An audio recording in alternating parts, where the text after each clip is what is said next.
Hello! Welcome in, everybody, to this week's chapter of Unclaimed Nights. I'm your host, Storyteller, your dungeon mistress, VoidDoll. I am still waiting on some connectors for my new microphone. So this microphone, I think, is maybe on the way out. So if there is any sound issues on stream, please let me know. Just type it on in the chat and someone in the coterie will let me know if I miss it, because I have a tendency to pace. With that being said, welcome back to this mini-series that has taken a hot minute to get to chapter 4. But don't worry, it's improv or die, baby. Tonight, and tonight only, because I have a notebook and I'm gonna not lose this one. God withstanding. But enough about that. Let's meet our wonderful coterie, starting with the one and only Cheshire. Tell us who you are, what clan you are, a little bit about your character, and remind us, please, where we can find you on the internet. Hey everyone, sorry, I'm a little sick, so I apologize. My name is Spectre Zero, just your average time traveling dimension android, and this game, I am Cheshire, so being sick actually works very much to my benefit. And Cheshire just likes kittens. Alright, putting it over to Elyssa. Hello, I am Jackie and I play Elyssa, who just really wants to take care of her son.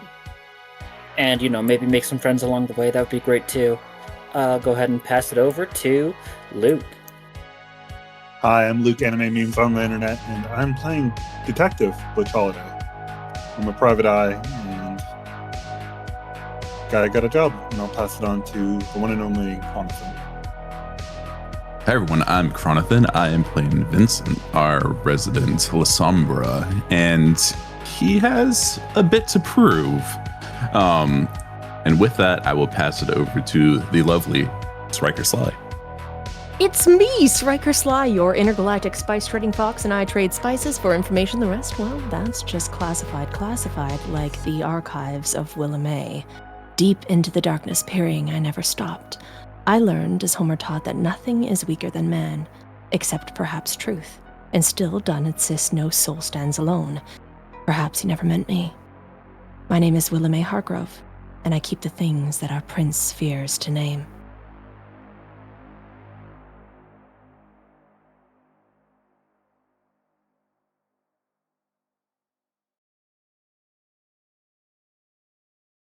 Was that everybody? Oh, did my Discord disconnect? Okay. Yes, it's you. Yes, indeed. Haha! Yes. That's everything. Perfect. We are going to do an intense recap together on stream. What this is going to look like is a lot of passing the microphone over to Luke and Anime Memes because he watched the entire session. I got to watch about half of it. And the rest of us have watched a varied amount of our streamed content in preparation of today. Luke and Anime Memes, would you please start our... So last time we left off is we were still finishing up our each individual talks with the Seneschal. Her name was Beatrice. Butch himself had to deal with the trauma of realizing his sire was back in town, and he made sure to convey that to the rest of the coterie. Sire's a real bad man. Brought up with the fact of either fight or flight, and the fact that he wanted to put a bullet in the back of his sire's head. And for everybody's information,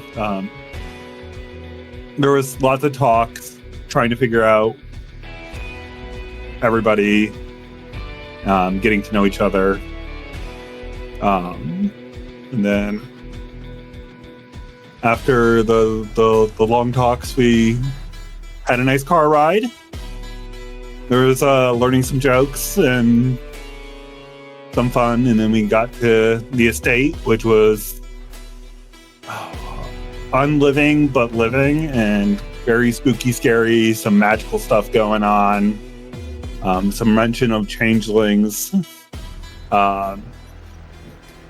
emotions and feeding and all of our little in the first session, all the little trinkets we found are basically invitations inviting us to the prince's estate, and also used as keys that are which suspects that they interact with specific things on the estate, and will help out with our little mystery of finding the prince.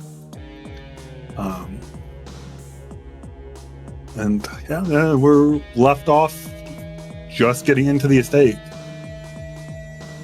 with some cryptic messages and some romantic stuff. And tell us blood. what was written in blood on the wall.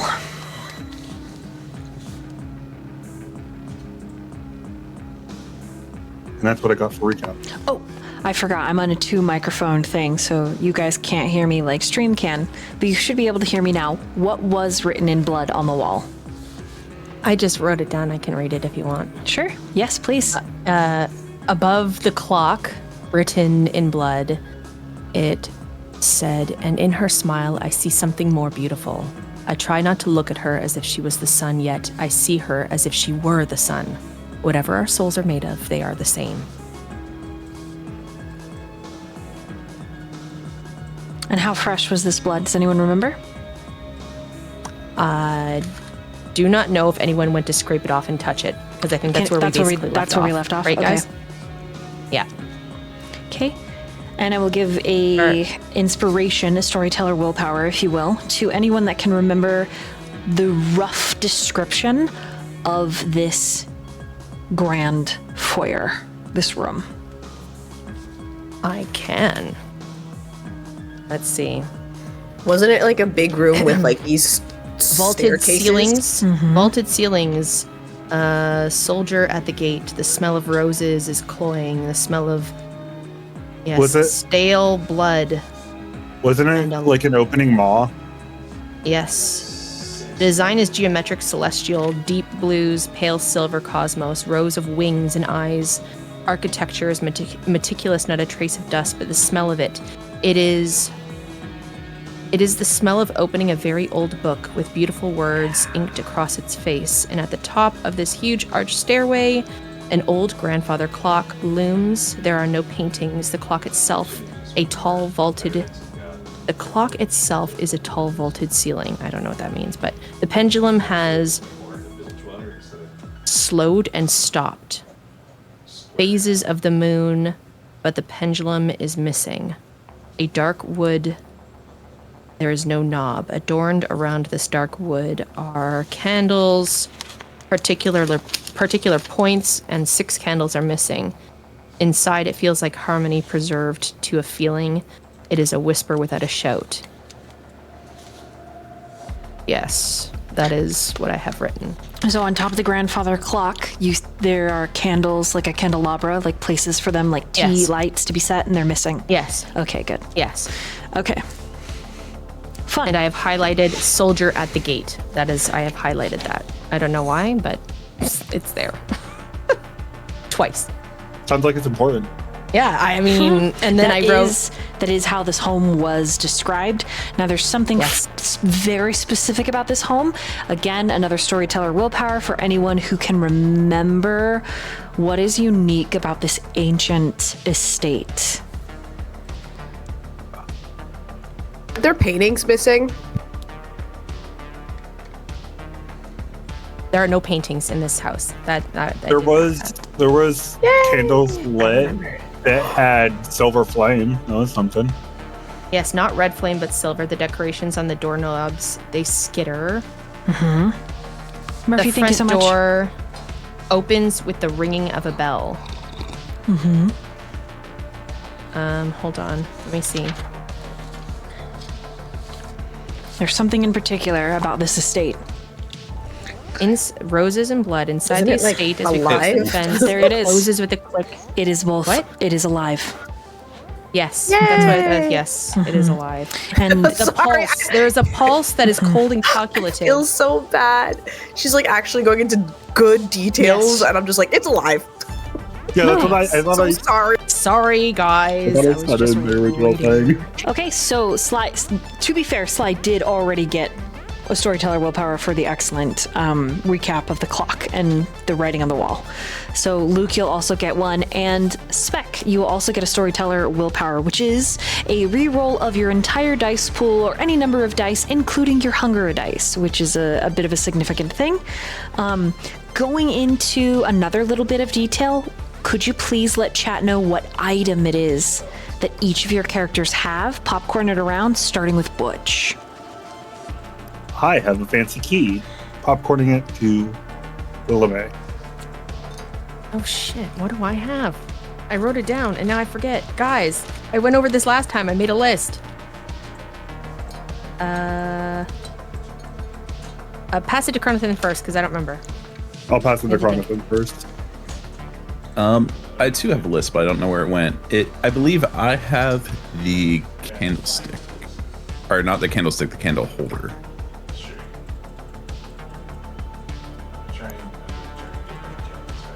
I have a little disc. Like a little saucer thing. I have the disc. It's almost like a coaster. Yeah. Disc coaster, and it's pretty.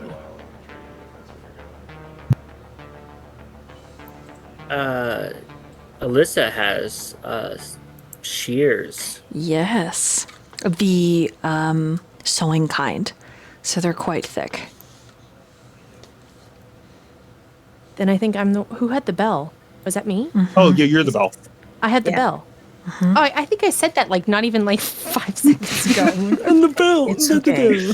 Yeah, I have a bell. Also, you already used yours, right? I did. It Correct. was how we got in. Yay! The bell was hung with the rest of them and rung so the Yes. door would open. Okay. So the door would open. Yes. And so you stand in the grand foyer and we begin tonight's session.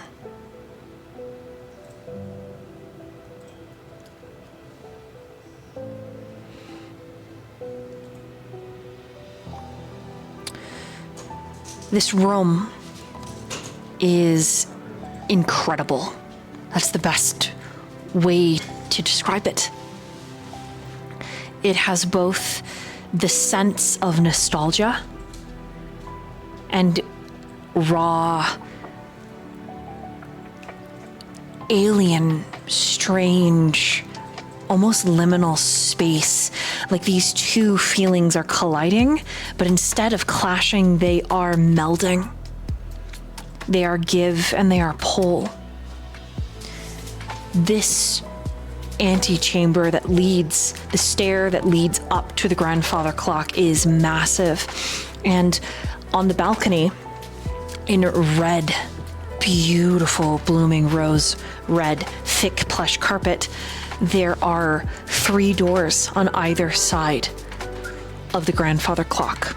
And below, I believe that there are 2 doors below the grand staircase. And then there is a hallway to the left and a hallway to the right.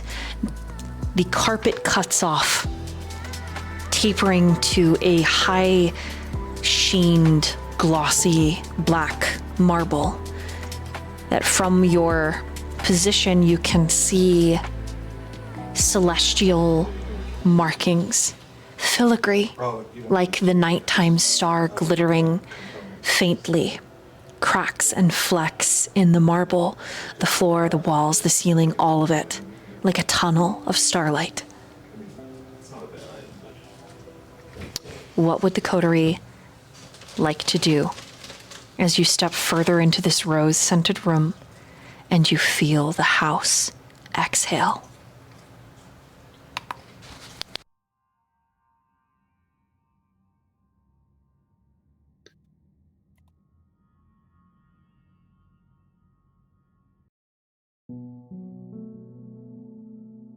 I think Butch is still on edge, a little paranoid. But he's gonna slowly just be investigative about it. One room at a time.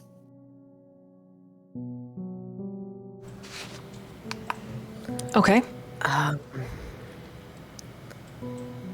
Could Cheshire do look around and see which door has been used most recently?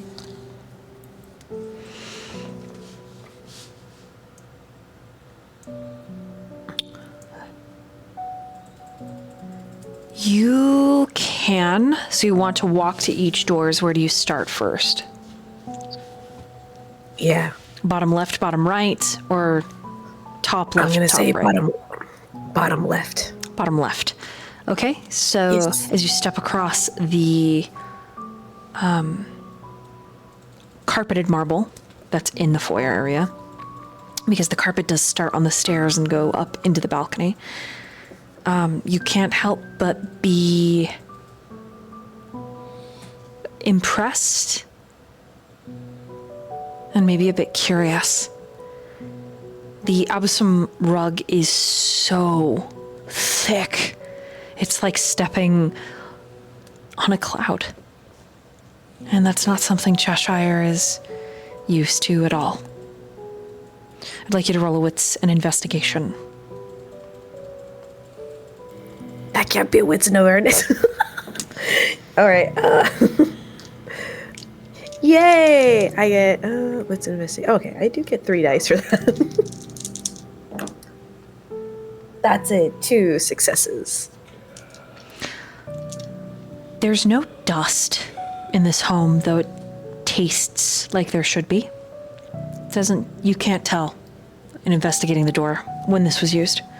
In fact, we'll take your roll and say you move over to the bottom left side, and then right side, and then back again. Neither door looks like it's been used in the last hour, but neither one looks like it hasn't been not used. And well, meanwhile there, Vincent, what do you do?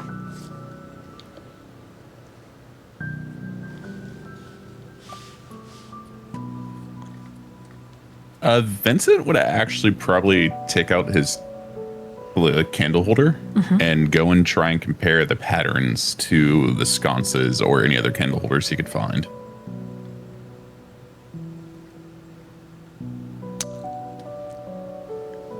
The only other candle holder that you can tell, the grandfather clock.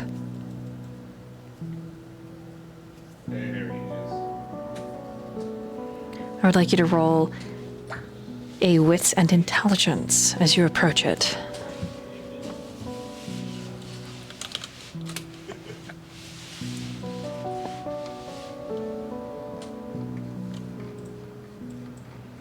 That's a messy 5.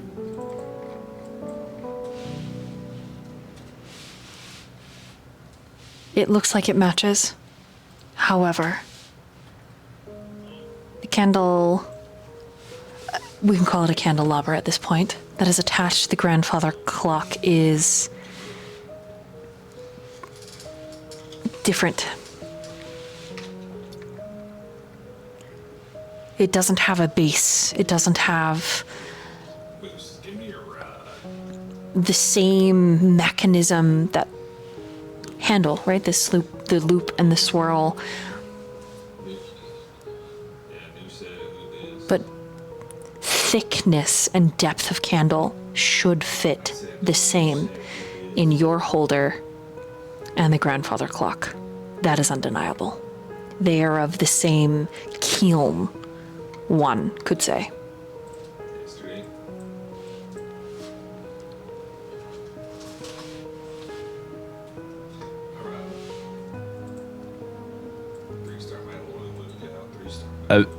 Vincent would reach out and just like touch it softly, like tracing the outline in it. Mm-hmm.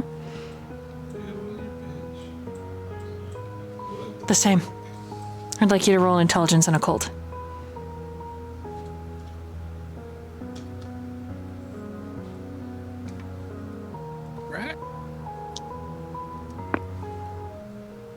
That is a 2.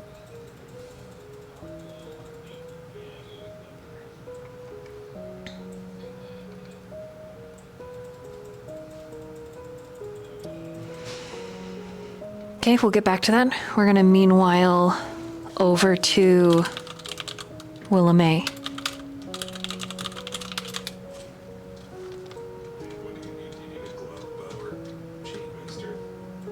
So, feeling the house exhale as they enter, Willamay inhales sharply in return.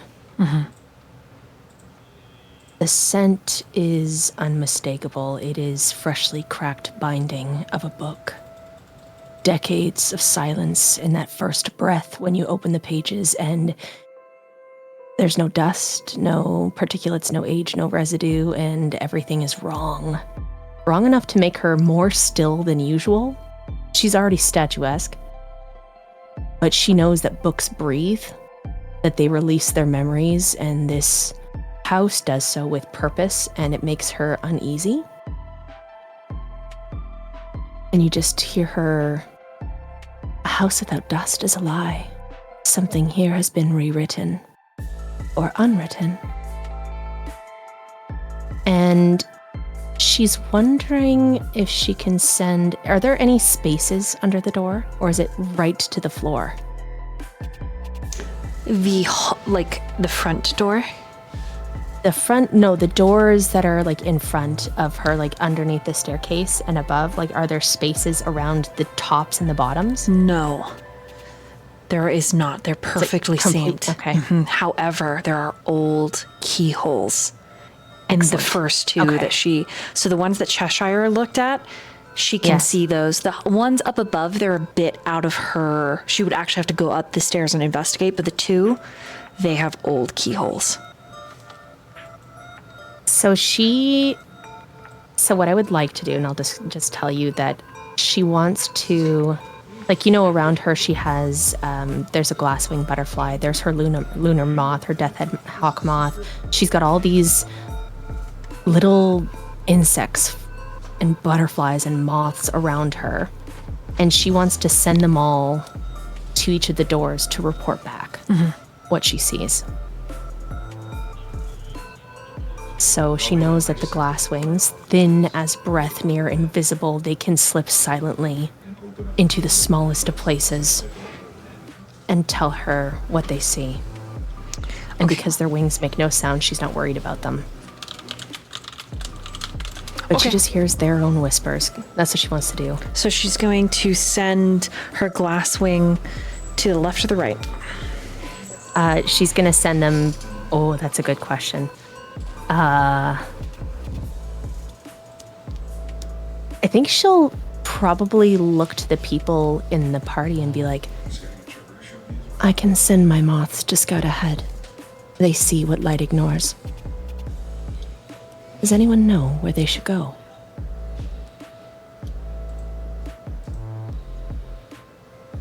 I think we should take this one room at a time. We don't know what dangers lurk here. Then is it not important to know before we head anywhere? I never said I would investigate, just scout. No, I think that's wise.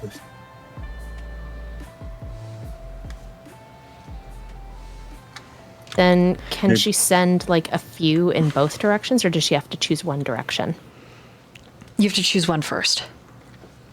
Okay. And you can send them both directions, but you pick one that we see and then... Yes. Yes. Got it. Okay, so that's literally what she does. She kind of like, she'll, in the creepiest of motions, and you hear the cracking of dust. And the only dust that's now in this house is her. She's crumbling, and she puts out both of her hands and she pushes them to the side, and she just says to them in her feral whispers, "Stay where the house can see you, but do not stray from where it can taste you, because walls without dust are walls without memory. Something has taken great care to hide what should not be hidden, so let's unhide them. Let's rewrite this." And she just sends them on their way, and she would choose to go, let's explore the left, because the left is the best side. Okay, so you are going to roll an animal ken. Okay. And a dexterity. And feral whispers? Yes. Okay. Okay, I don't know how to... Oh, it doesn't... Okay, there we go. Animalism, feral whispers, that one. You want animal ken and the other thing? So you get one extra dice for your feral whispers, but it's animal ken and your dexterity. Now, mind you, this grand staircase is crescent shaped, so there are 2 ways up to the grandfather clock. Okay. Animalkin and dexterity, you said, yes? Yes. Oh, God. Let's be real, guys. She ain't that smart. All right.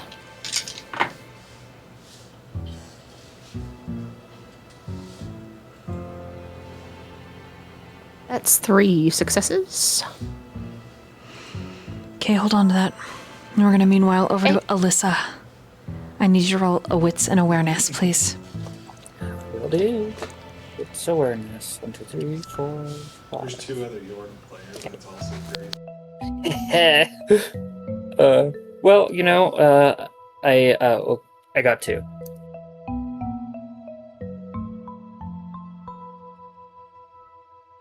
Something almost like a spider web flicks your ear that's just peeking out behind some of your hair, and you swat at it instinctually. But it isn't other than it being slightly jarring and a little bit uncomfortable. A 2 is enough to feel in this room. No one else is acting like they're feeling the same thing you are, but for you, Elyssa, it feels warm. Is there a Particularly, particular direction, or is it just all around me? it's the room. When you move forward, it's as if the rug lifts to meet your toe, as to not pressure the bones beneath the skin, but to act as a light giveaway, as if guiding a princess through a castle. I think, if at all possible, she will let the feeling guide her. Okay. You'll walk where it seems to pull you, and it's taking you down the left hallway, which is immediately just this open black marbled throat that leads into the dark. She kind of goes that way without saying anything, and she'll just keep going. So you're gonna head down the hall? Yep. Fair enough.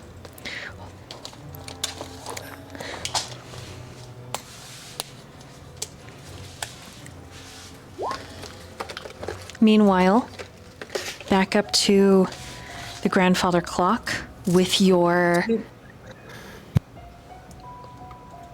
What did you...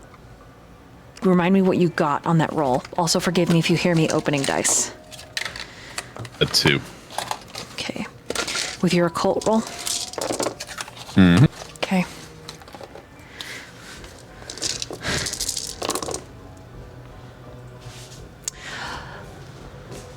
Your candle holder was filled with that clay that we discovered when moistened was, for all intensive purposes, powdered blood.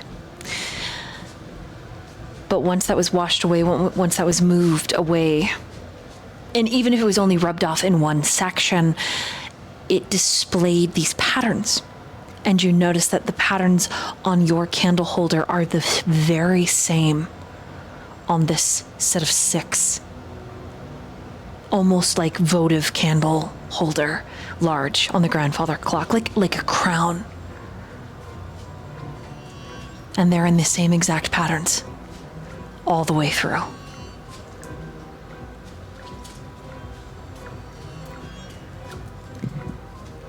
They, with a 2, you believe, you are not positive, but you believe they are astrology signs, or perhaps like Ursa Major, Ursa Minor, Cassiopeia, maybe Orion's Belt. It's hard to be specific.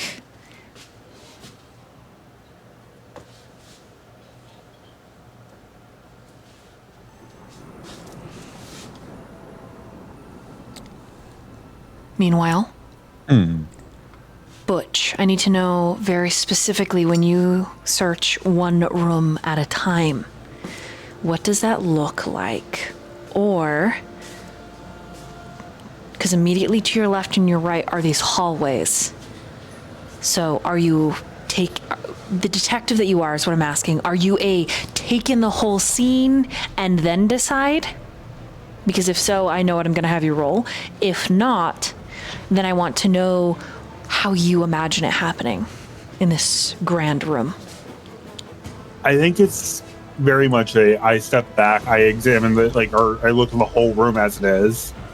Very much of Hercule Poirot kind of inspired. And then see if there's anything that's out of place, and then I follow that loose end until it gets me anywhere, and then I come back to the hole, see if there's anything else that very just systematic, you know? I understand.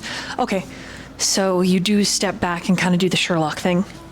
Okay, I would like you to roll a occult and a wits, please.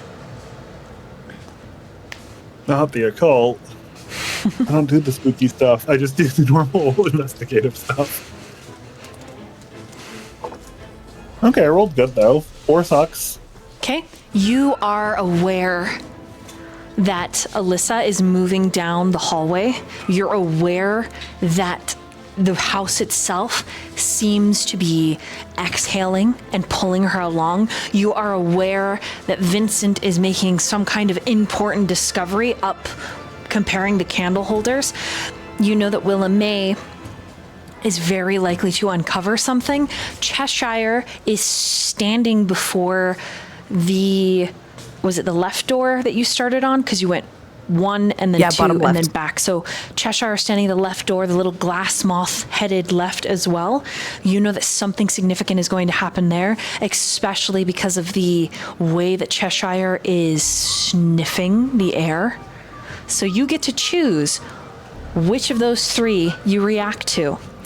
Cheshire in the glass wing, Vincent, or Elyssa.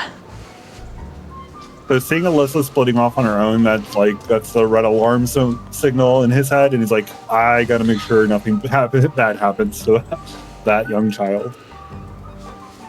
So you're gonna immediately go after Elyssa.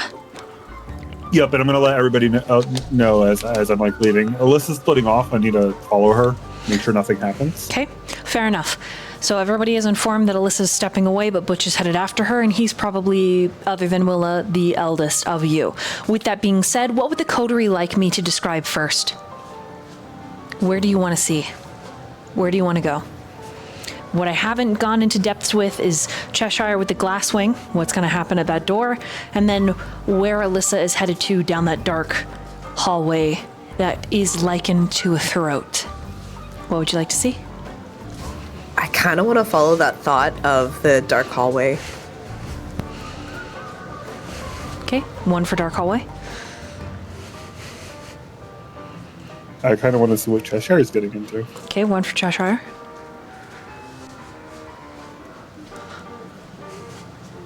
I agree with Cheshire, actually. Cheshire, okay. And Willa? This could make a tie. As Willa May does not particularly care. This is That's as problematic. Sly. What do you want to see first? Sly? Yeah. Oh, fudge. All of it. This is just first. What do you want to see first? That's all. Let's go Cheshire. Why not? Okay, so Cheshire wins by the majority. Cheshire, behind the door, there is a knock. Tick, tick. You see the little glass wing get to the key. Willa, remind me what you made. What roll? Sorry, hold up. The glasswing butterflies are invisible to everyone else. That's what you said that before, unless that's a new thing. So I don't know if they can actually see it. Outside of your domain, your domicile in terms of like where you have crafted and made your keep, like your archive. Yes. People can absolutely see them if they have the proper disciplines, yes. Okay. Because the glasswing ones are like super invisible-ish, kind of iridescent, whatever. Correct. So, okay, one more time, can you ask your question? What did you roll? What'd you get on your roll? Oh, 3 successes. Okay. So for Cheshire, this is not necessarily a jump scare, but it is a surprise to see this delicate little creature. Why do you keep jump scaring Cheshire? Because He's gonna throw his knife at it. The world is so new. The world is so new to you. But even as He's gonna throw his knife at it. Even as you move to do that, the home that is living, that is breathing, that is ancient responds to this little unseen, normally creature. And as it slips through the keyhole and that knocking sounds, it's a bang, but you are the only one who hears it this close. Imagine, if you will, an area of effect. And Cheshire, you are standing in it. I need you to roll an intelligence and a composure. Oh boy. Willa. Speaking with your glasswing, hearing its whisper even from a distance, it tells you that this room looks like a study, and it is not alone before it goes completely silent. You no longer feel it or its whispers. Cheshire, what'd you get? 1. Kate, I need you to make a frenzy. Yeah. Roll to resist frenzy at difficulty 3, please. Okay. Oh boy.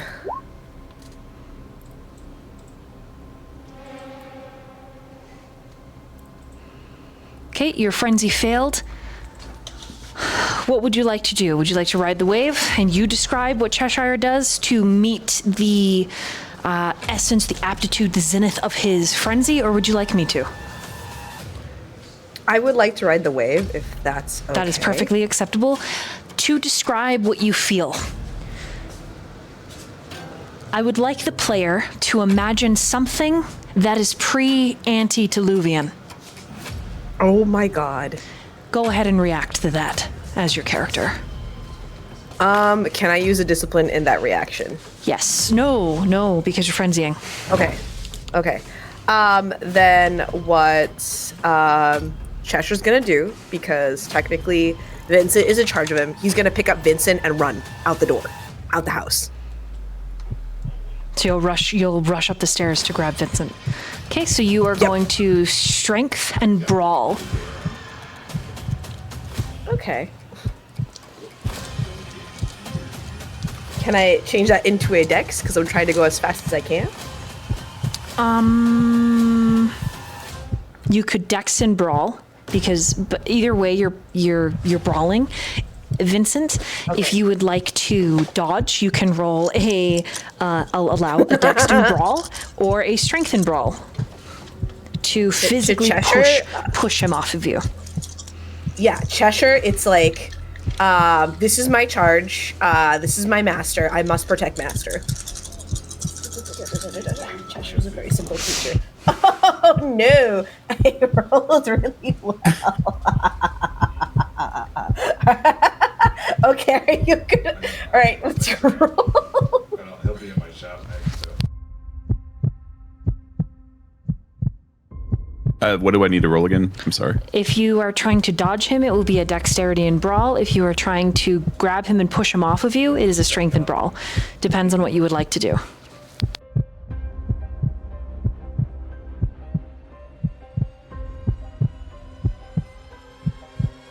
Well, I'm going for a ride regardless. Okay, what did you both get? The maximum, I got a 1. I got a 7.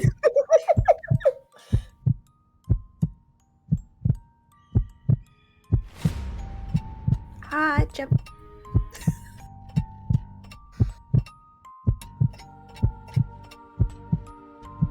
Okay. Okay. Yeah. All right. So, Willamay, you will get a reaction to this. Okay. What would you like to do, seeing the reaction? So I'm seeing Cheshire go a little cuckoo and charge after Vincent. Absolutely. Yeah? You watch Cheshire frenzy. It's like a cord snapping. Oh, the curiosity. Oh, the hunger for knowledge. Ooh, I'm so... wow. Okay.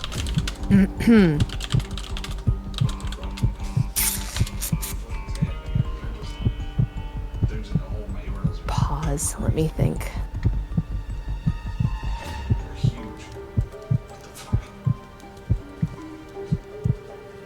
This is only if she does something. She doesn't have to respond. Yeah. I 'Cause am... her her glass wing did just vanish. Yes. And she feels that. Because she's odd. But this is so tempting for her because if you look at her sheet and go into the knowledge hungry section and you see what the little a little problem that she has.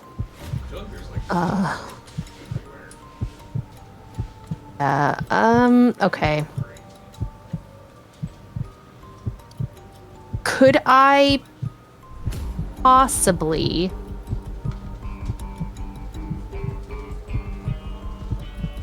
Oh, okay, hold on. This could go very badly. Yes, this is gonna go very badly. Can I swarm them?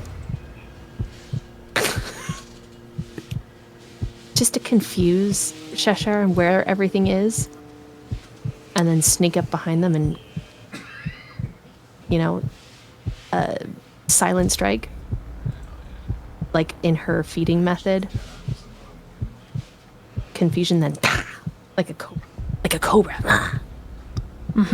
You could. Sorry, that was really funny. You could attempt Yeah, sorry, I had to do that. Yeah. What discipline would don't you know. be using? I obfuscate and I don't know. That's how she does things. Is like she's just in the shadow. She's not really a fighter. She's a very academic person, but then again, her feeding type leads her to be very calm in strange situations. And she's like a little sneaky weirdo, and then she wants to swarm them and confuse them. And then get them under control. Or maybe she's just thinking this and thinking that she's doing this, but she's not standing and she's not moving at all. Also a thing. 100% possible. Okay, so I guess if that's the case, we can leave it to a roll. So it'll be a dexterity and your stealth. Unless if you rouse the blood, you can use your rating in obfuscate. But that's a risk. Let's do it. Okay. Is it a risk? Yes. Is it a risk to rouse my blood? Ooh. I mean, it just means you get hungry if you fail, but at 3, you probably will attack Nicholas. Wait, am I at 3 hunger? Is with you. No, I'm just No, saying. I'm at 1. Oh, okay. Phew. I was like, Just putting it out there. At 3, remember, you have a human with you. ah, yes. Tasty humans. My boy. That's a success in my rouse check. That's a good thing. Okay. And then, I will do obfuscate. And what else did you say? Obfuscate, dexterity, and stealth? Correct. Okay. And I have a little special thing in there as a pursuer. Does that count for anything? You're not feeding. So this is not quite Okay. the same. This is a frenzying kindred. This is not an unsuspecting mortal.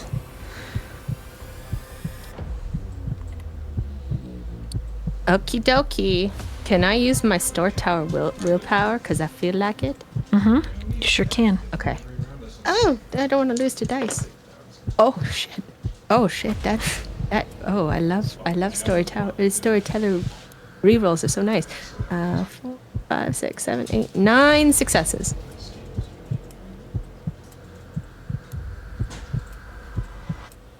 And literally wants to sneak up behind Cheshire, crowd around them with all of her beautiful butterflies and moths and all the creatures that she, brings with her in her cracks as they crawl out of her, and get right behind Cheshire, and basically, as if she were,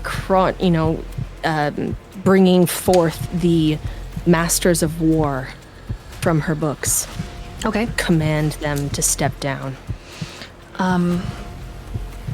So Cheshire. It's not gonna work. Yeah, you're good. Cheshire, you'll be rolling against this as well, but only because you're quote unquote riding the wave. Otherwise, usually it's just raw primal instinct. Okay. So. Okay. With your disciplines, you are not only you're not only a little bit faster than this, you're a lot faster than the statue, but it's up to you how you want to do this. If you want to dodge, it's dexterity. If you want to grab Willa, it's strength. So that is very much your choice. I would say dodge. Because this is hard, because I would say he would dodge and strike, but wouldn't grab, just throw his knife. Okay, so he wants to dodge, throw knife. Yeah. Okay, you'll have a -1 to your dice pool, so less dice, due to the fact that she is stealthing on you, and your sole focus as a frenzied kindred is on Vincent right now. Oh, then if my focus is still on Vincent, I would try to take him with me and be let's get the fuck out of here, because he is my charge. He's I am Well, you did grab him. How can I say? Because yes. Kron, what'd you roll? All right, perfect. I rolled a 1. Okay, and then A possible Cheshire, 2. nice. All right. Cheshire, what'd you run? I'm going to put him on my shoulder like a fucking sack of potatoes and fucking book it. Okay, so it means that Willa is going, if you're going to ignore her presence, so to speak, and just focus on the frenzy thing, just focus on getting him out of this home, then Willa is going to grab you. All right, so I'm gonna try to dodge out of that, because I have I have my charge. Okay, then on me. Still a -1 dice because she's stealthing. Okay. So. Yeah. Okay. So what do you want me to roll? You're going to be rolling your dexterity and your melee if you're throwing your weapon. I'll throw my weapon. Sure. Why not? All right. Poor boys. I know. Like a cobra. I think it's like the dodgeball with the cobra dance. It's sorry, you with the clarinet and me going, right? coming out of it. All right. That was terrible. I got no successes. Okay, so 0. So here's what happens. Willa May grabs you, and I'll let Sly describe how she grabs you in a moment. She grabs you, stopping you in your tracks, effectively acting as a wall of sorts. And in this reaction, you feel Vincent torn from your arms. His ghoul gets in between you and Vincent. Where his ghoul has this weapon, you aren't sure, but the stake is held at your throat by Nicholas. And his expression is smooth and steady.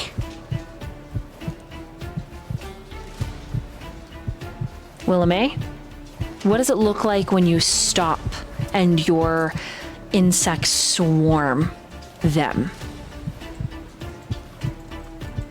Oh, yeah. As my beautiful swarm of butterflies and moths and flying creatures swarm around Cheshire, they are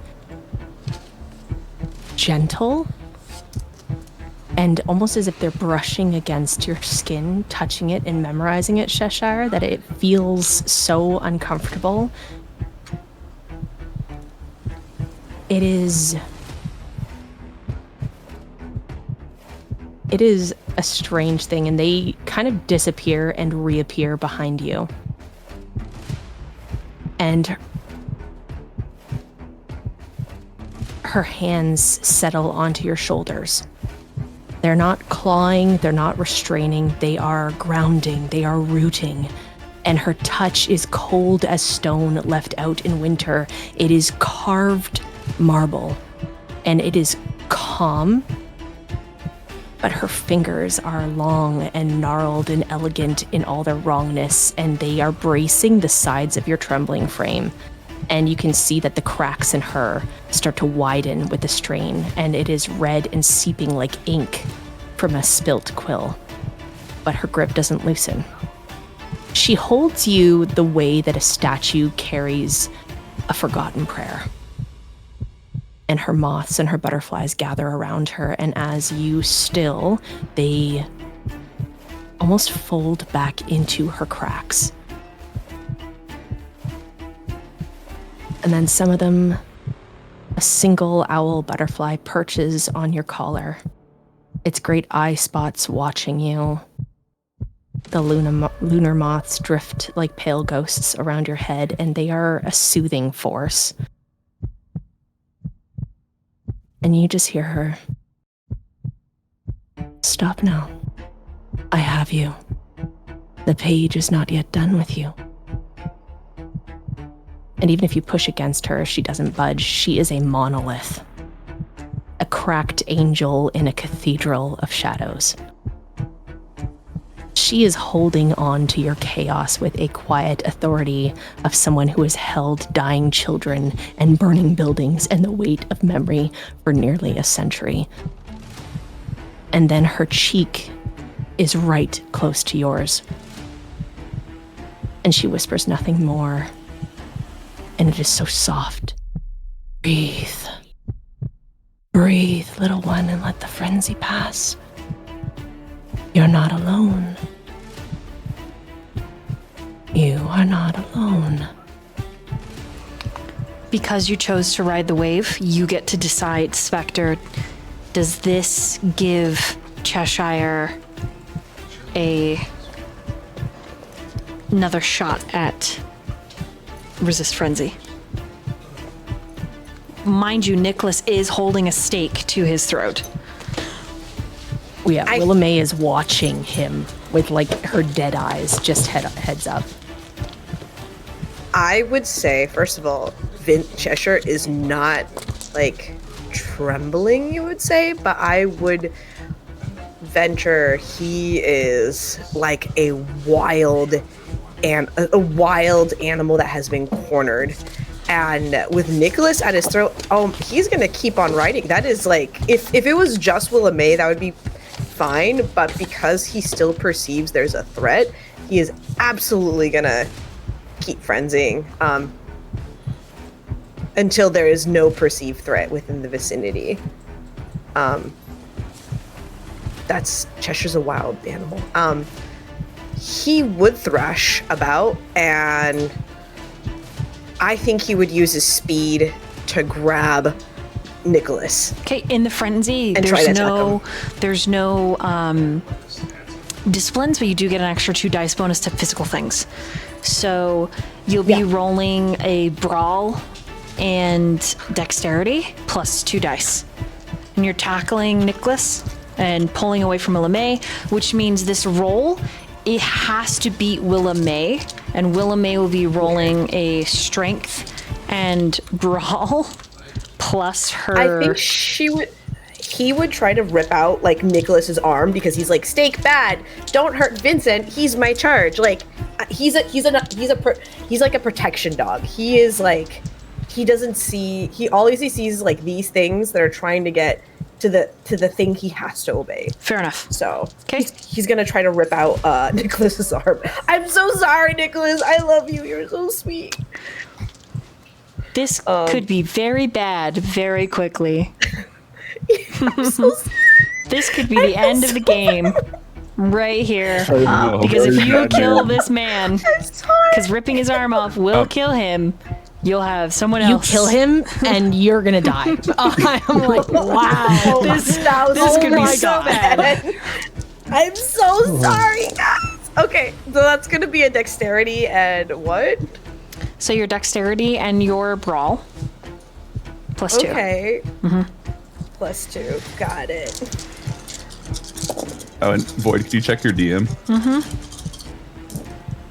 Oh fuck. I have a lot of dice. Actually, it's not good. It could be worse. You could always use a storyteller willpower to roll worse. You could take I mean- successes and try to roll them into blanks. Yeah, Crown, you'll get a turn, but it's gonna be, you're gonna have to roll some physical you can dice just to get in the way. A standard willpower to re-roll dice you succeed or Correct. fail on, right? You can re-roll 3 standard willpower. So with a willpower, so mark a superficial, you get 3 non-hunger dice that you can re-roll, max. Okay, so I can reroll dice. Okay. I can reroll the things I succeeded on, right? Yeah. Alright, I'm gonna re-roll this crit that I succeeded on, and because, yeah, I'm gonna use a normal willpower for that.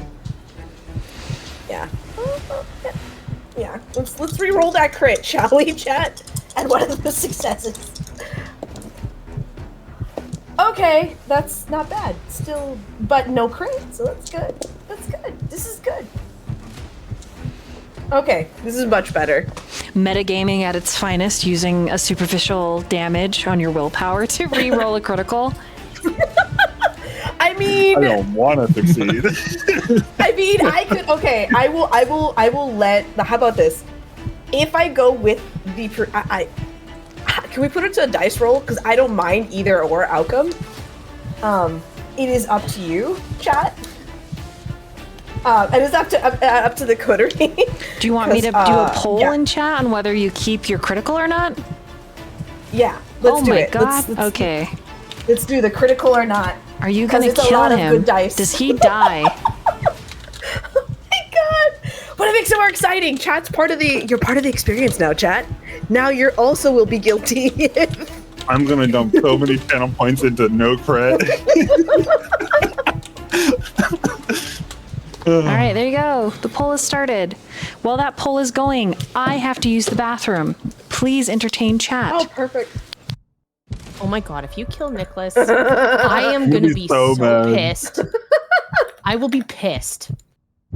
Me as I'm Willa so May will be pissed. You don't understand. Who She's the hell already is voting sad. for Why would you Kill make her Nicholas? more sad? Listen, my character's fucking nuts, man. Okay, I just need to tell you. Who the fuck is Jesus, voting Kill I Nicholas? know. Who is voting that shit? Do you want to die? It's probably Listen. Kron. Listen. God, Why would I vote to kill my boy? Yeah, he's our Because you're a boy. gremlin. Why would you do this? Do not. I will outrun any of you. I have a lot of channel points and I will use them. I have 136k. and I have I'm 500k I plus. have. Oh yeah, Vote that's a faster lot. than. I'm going as fast as I can. You already know how fast my fingers move, all right? Oh my There's only God, so much every I can time- do. I am Twitch so is sorry. too I'm slow. trying to. That's what she I'm trying to vote, but it keeps I keep switching, and I'm like, no, stop it. So I keep voting, and it keeps on accidentally closing, and it's just. I'm trying my best. You will not win. Chat, you will not fucking win. I will win. Do not even. I can click this button faster than I can click It's this true. button She did a so thing. She damn did a fast. I thing. did a Remember tap. that? Yeah, Yeah, you my did the test. fingers are so fucking skilled. You don't understand. My pansexual ass knows how to move my goddamn fingers. Yeah, don't question me, bitches. Don't question me. I'm fucking clipping that. I will win. Where's the clip? I want to clip that. That is not what I heard come out of your mouth. Oh my god, I just heard something completely different. I know what you heard. Your pansexual ass just went all the way around.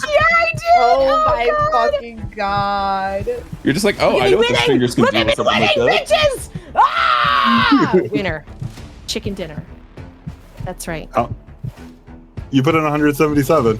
That's as fast as Twitch would let me. I pressed the button a lot more, but it just kept loading too slowly. It was sad. Yeah, I was right there behind you. It was like beep, beep, beep, beep. I'm like, come on. So if you can imagine, I clicked probably about 3 times that much. It's just how slow Twitch was. It couldn't keep up. Well, see, what's fun though with that is if you're on mobile, you actually get an advantage because there's not a load time. I know.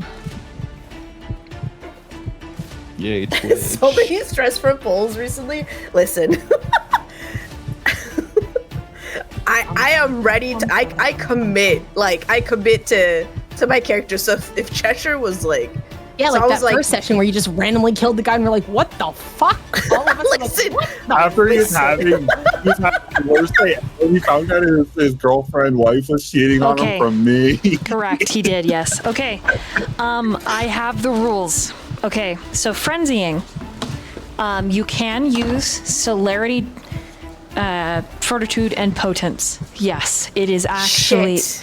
On top of that, you cannot re-roll or use your willpower while you are frenzying, even if you are riding the wave. Oh no. Okay. Chad, On top I'm of that, so sorry. disciplines like dominate and presence, you gain 3 extra dice to resist because you are frenzying. Oh my fucking god, so Chad, what I am so what sorry. pole 1? The No no kill. kill one. Okay, then I will add some dice to Nicholas. Let me roll those. Give me a second. I'm so sorry. Guys, I wish I wasn't an academic in these moments. I will say this could be a really quick episode. This could be fun. I was not anticipating I'm it. End willing- on number 4. Remember, I said 4 means death. You can! It's already Ollie, been I'm rolled. willing to give It's already Nicholas been rolled my- Tone of death. My already storyteller rolled. willpower if he needs it. Am I unmuted on stream? Or can everybody hear me on both places? I can hear you in Discord. I don't know. I have a stream on mute. No worries. Okay, so I'm just what was- making sure you can so- hear me on both. What were the powers that they can specifically use? Celerity, fortitude, potence. Celerity, fortitude. Okay. I mean, Okay, perfect. fuck. God damn it. All right, I'm gonna commit because All right. Because he would have definitely used blink to get behind him. Okay. I am so sorry. Wait, so you so instantly I are keep out my of my second roll. arms? Correct. I keep the second roll, right? So Second roll. instantly out of my arms. I don't even get to roll for that Because she's you gone? do not have celerity. Correct. Yeah, you're damn right I don't. Correct. I'm an academic, not a smart. Okay. If she blinks out of my arms, quick question. Someone outsmart me. Okay, I'm gonna send you a DM.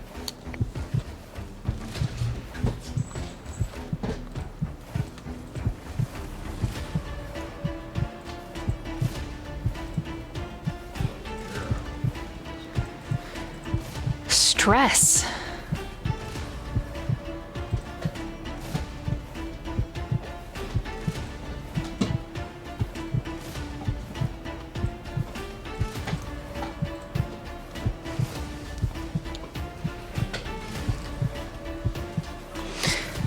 And over in the other corner, down the hall, Sent. That's us. Still use my second roll, right? The worst one? Because we didn't know, or do we have to use the first one?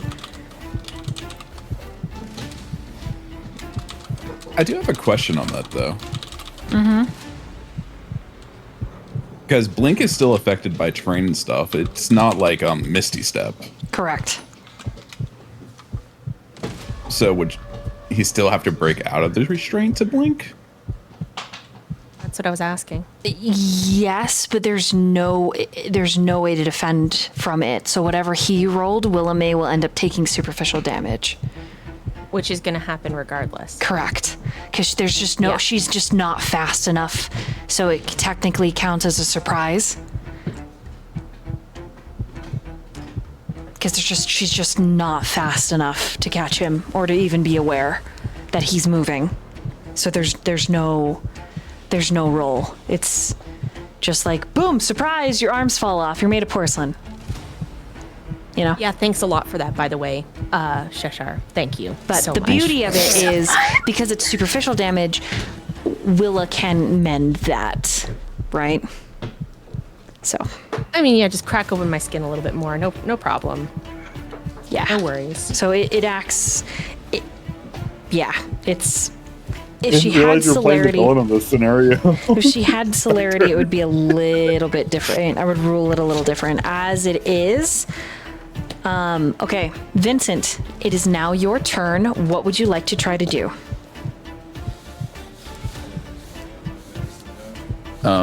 He is going to try to cloud memory for Cheshire. Okay, and so what roll does Cheshire need to make to resist? A wits and resolve. Okay, you have a plus 3 dice. Add a -1.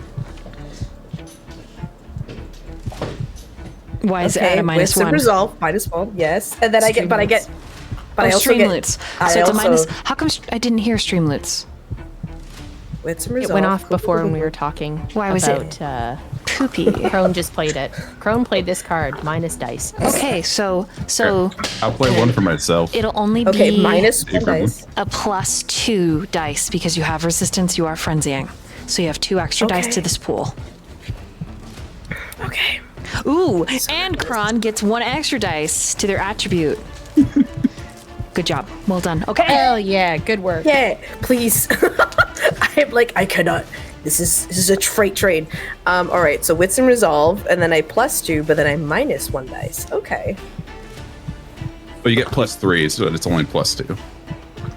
Okay, so it's only +2. Okay.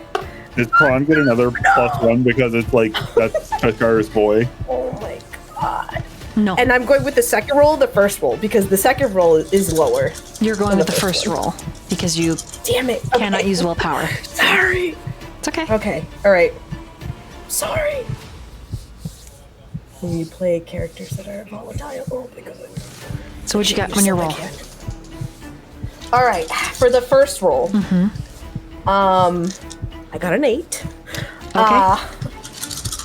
For the second roll, oh hell yeah! Okay, I only got a 3. Okay, Vincent, what did you get for the second roll? For his roll, I have 11. Okay. Yes. It And happens that's a incredibly fast. Is it a messy critical, Vincent? yes. It is 2 crits. One of them is actually a messy. So Okay. it's 4 crits with 3. Okay, I'm gonna have you describe a little bit what it looks like and what you end up doing, but let me describe Nicholas. So I criticaled as Nicholas. He also got an 8. Yes. Yes. So I'm so happy right even now. as you tear into the tendons of his shoulder, Willa May's arms, though they are broken, are still attached to you. And one of them, just as your blade comes into the curve of his shoulder, her fingers become like stone pillars breaking through your flesh as if to stop you, and one of them acts as a T-stand so you don't get all the way through his shoulder as the stake pierces your chest just far enough that you start to slow down, feeling the effects of being staked, and then a cloud comes over your memory. And Vincent, go ahead and describe.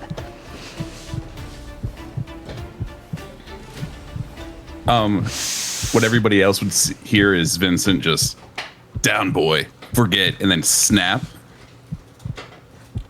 And Cheshire would forget everything up into the moment that he was standing in front of that door.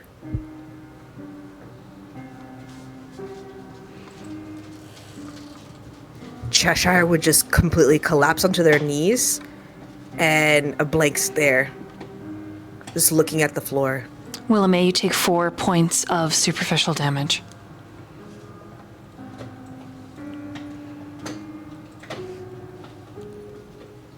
Anybody at 3 hunger? If so, The blood pouring from Nicholas's shoulder overwhelms you, and you will feed from him.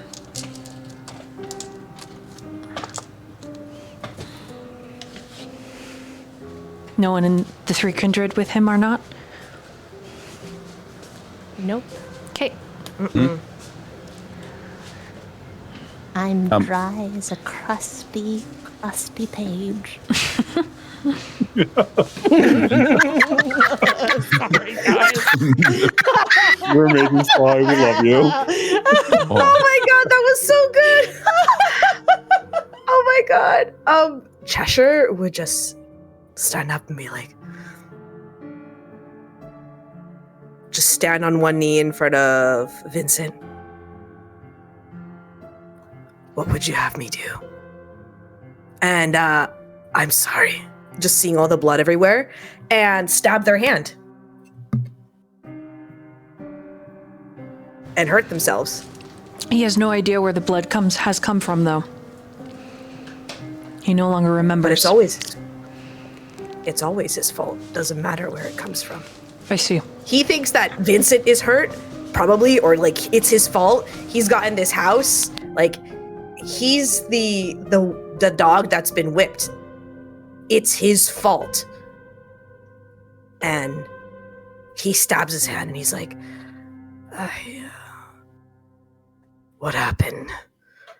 I'm sorry, my lord. Did I, Stop. First things first. myself?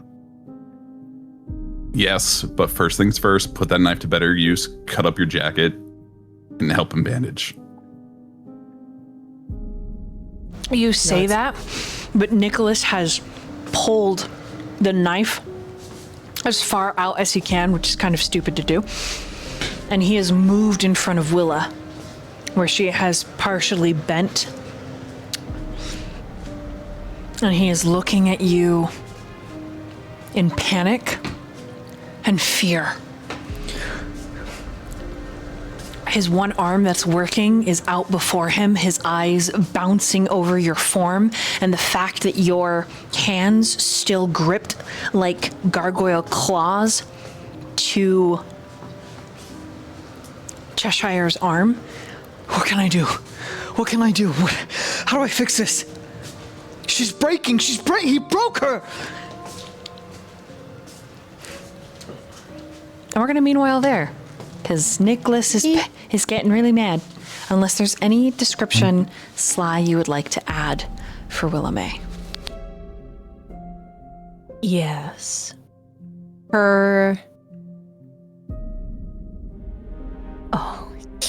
She doesn't scream, and there's no notion that she's in pain. Because statues don't scream. They don't make a sound. But her voice is thin, and as he's looking at her, she has been looking at him. And she just says, Nicholas, are you hurt? Let me look. And she goes to step forward, but it sends another crack up her elbow. That missing part of her arm, that top part of your arm kind of thing. Another crack in her knee. Another crack in her face along her neck, like a book spine snapping. And she just stops and lowers her heads. And there is a very soft whisper meant for him and him alone. I did not mean to let him near you.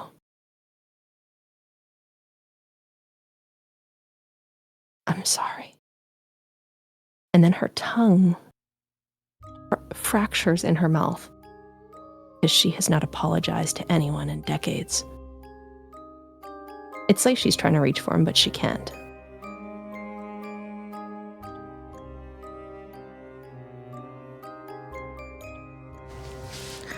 And well, meanwhile there.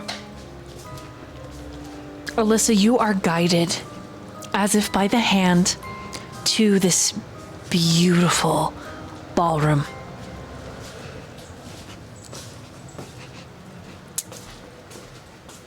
Did my internet just die because my music stopped? Can you guys hear me I still? still hear you. We still hear you. Still here? Hey.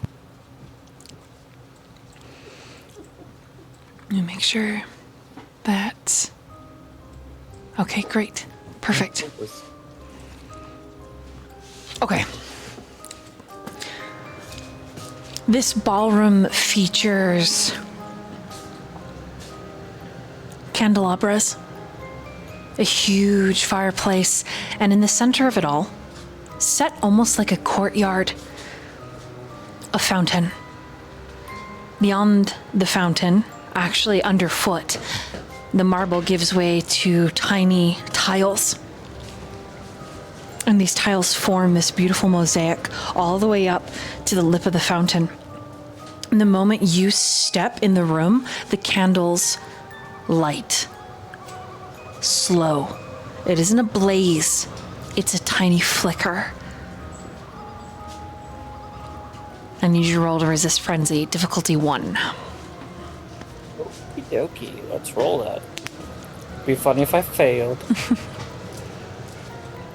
Let's see. Resist frenzy.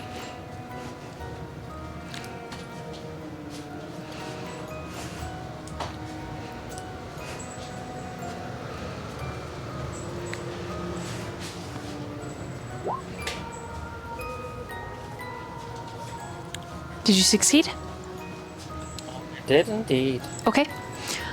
When the hearth ignites, it does startle you slightly, but not enough to panic you. The hearth illuminates a door that cracks open, and you can see beyond the door is not necessarily a bedroom, but a dressing room.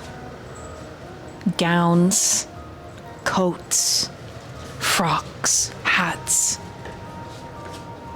All of it lined up on freestanding wardrobes, anticipating you. At least that's what it feels like. And I don't feel any, I don't know, like I'm not afraid. I don't feel like it's going to attack me. No. Anything like that. You don't feel that way. Butch, however, I need you to roll a resist frenzy versus fear. I will do my best. This is difficulty 3. Difficulty. For you, yes. Trevor's a robot.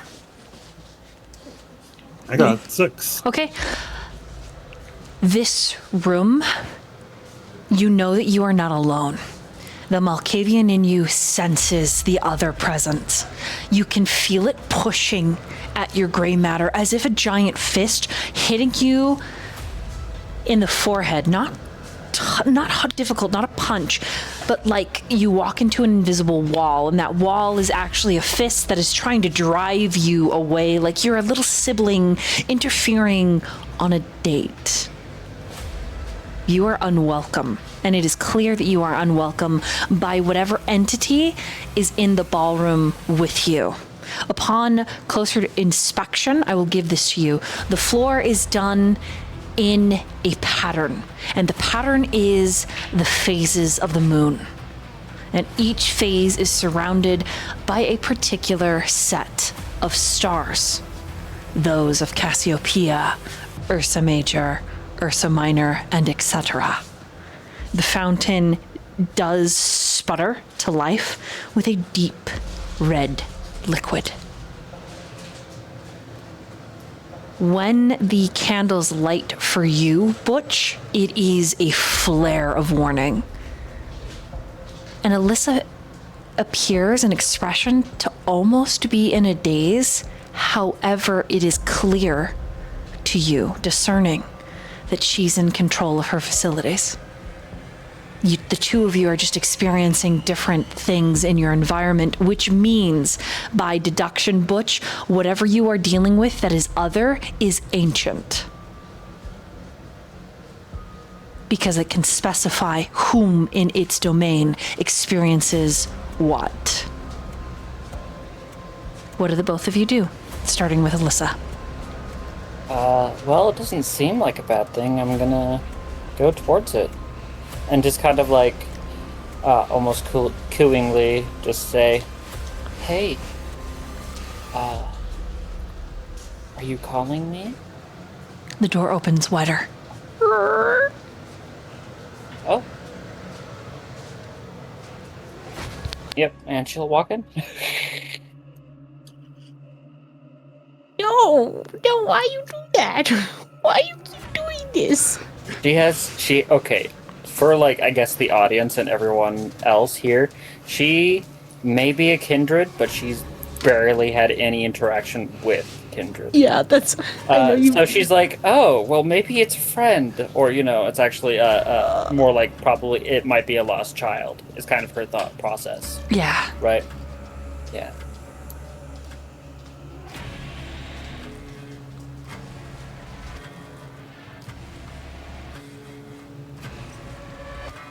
All right, so you're going to move forward. Yep. I think for Butch, Go ahead. I think he wants. He's. I feel like Sense the Unseen feels like the right move here.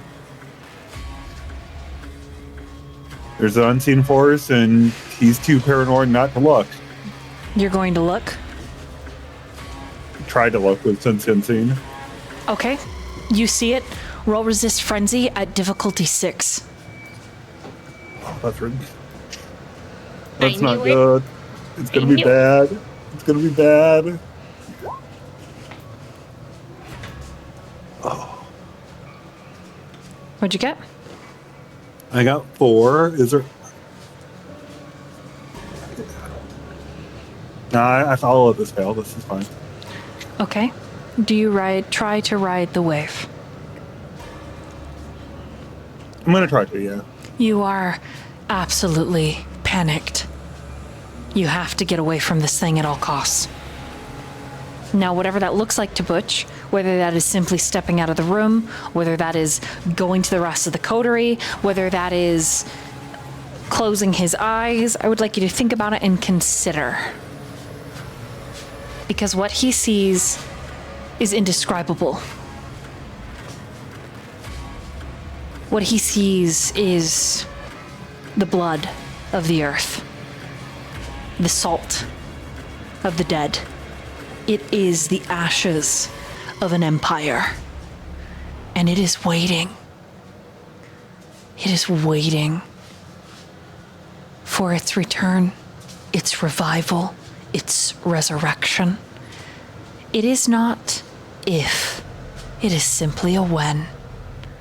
And to come into awareness of this thing's existence so abruptly, almost like a blink, not there and then the next, is like seeing the throne of God. But realizing that charity, that faith, that hope, that justice, that mercy is a lie. The disillusion that Butch feels is frightening. And the insignificance that he feels is overwhelming. Because in this moment, he is nothing. Not even a particle of dark matter in this, our grand universe. What does your frenzy look like as you ride the wave? I think there's this moment of him going back to the last time he was this scared. This is probably the most scared he's ever been. And it's just the memory of him in a trench, surrounded by the bodies of all the people that were in his platoon, and he just kind of collapses to his knees, too panicked to even move. Struggling to catch his breath as he hyperventilates on almost nothing.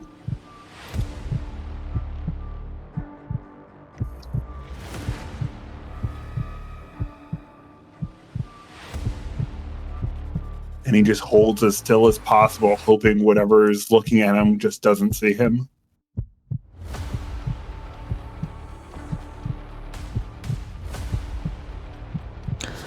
Okay, I'm going to say that for the rest of this part of the scene, you are frozen there. Petrified. Elyssa.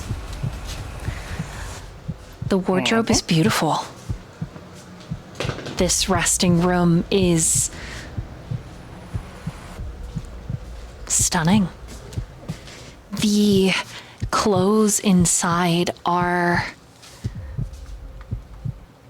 things you would love to be able to use. And you get the feeling that whatever you want in here, you name it, and it's yours. In fact, as you follow the lit trail of candles as if the home is guiding you, I would like you to roll a wits and awareness. Will do. Let's see, what's awareness? That's a 5 dice. 1, 2, 3, 4 successes.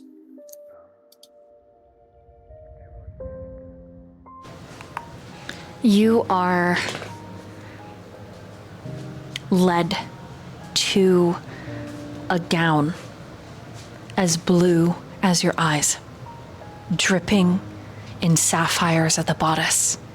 The sweetheart neckline descends into drop shoulder cuffs that then open up into poet sleeves that tug tight just under your elbow and then blossom like a bell. It looks like a Renaissance princess. And the fabric, the way that it is set up on this old, actual pig-skinned mannequin suggests that it is that ancient. And it is a gift for you. But beyond the mannequin, you see a table. A tailor's table, a cutting board. And set in velvet are these tools. And only one tool is missing. Outlined in relief in the velvet, the shears. What do you do? I think her first instinct is literally just to marvel at the dress, to examine the threading, the kind of almost admiring just like a work of art, right? And she does reach up to touch it, but like when it's a gift for her, she almost pulls back, kind of voicing her, I guess, a little bit of her self-doubt, saying, I don't deserve this, but kind of looking around back to the figure. Is this for me? What? Thank you, but why? I don't know you. Or at least I don't think so. Could you at least let me see you? There is a wind. And it brushes past you, rustling your hair. It rustles some of the beads that hang dripping from the bodice of the dress. And it brings your gaze back to those missing shears. You think that is as close as it's going to actually allow you to see whatever it is. She'll just nod her head and pull out the shears that she was given / brought to this whole thing, and goes to the bench, the table. You you push the shears into the velvet? Yes. It is a perfect fit. And immediately behind you, the dress falls from the pigskin. It's quite heavy. The gems, you believe, are real. And as it falls and you turn on a gasp, you can see that the mannequin in the center is hollow and standing perfectly still in a glass case. The case that is now slightly open, just a sliver. There is a candle. And the candle is not set in any holder. In fact, it looks misplaced, as if it's been waiting to be found all along. Whatever the presence is, it completely exhales and exits the room. It leaves. It leaves the wardrobe immediately, like a rush of wind. You can almost imagine this feel, this long serpentine body. Imagine with me Kohaku from Spirited Away. Sorry, Haku. Not Kohaku, but Haku. And the moment, it feels like less than a second, you hear Butch let out an exhale in the ballroom where he was stock still and terrified as his frenzy finally leaves. What do? I think the first thing she does when she notices the present is gone is she just says it loud enough that potentially the people in the other room could hear. It's just 2 simple words. Thank you. And then she notices Butch and just says, Butch, you okay? I think Butch. Sorry, go I ahead. found a candlestick. I think maybe we might need it. Do you need a second? 1 second to catch my breath. Pulls out his cigar case. Pulls out a cigar. Pulls out some matches. Strikes a match. Lights a cigar. Just a moment to catch my breath.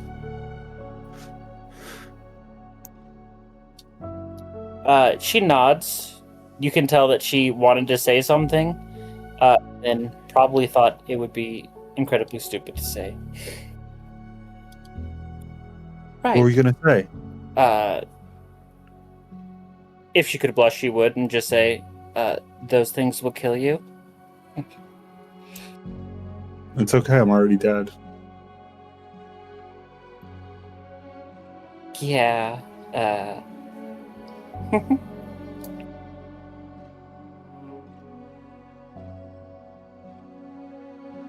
Right, so there's this candle. It doesn't look like it belongs here. Maybe we're supposed to take it somewhere else? Didn't one of our friends have some sort of candle holder? That was missing a candle?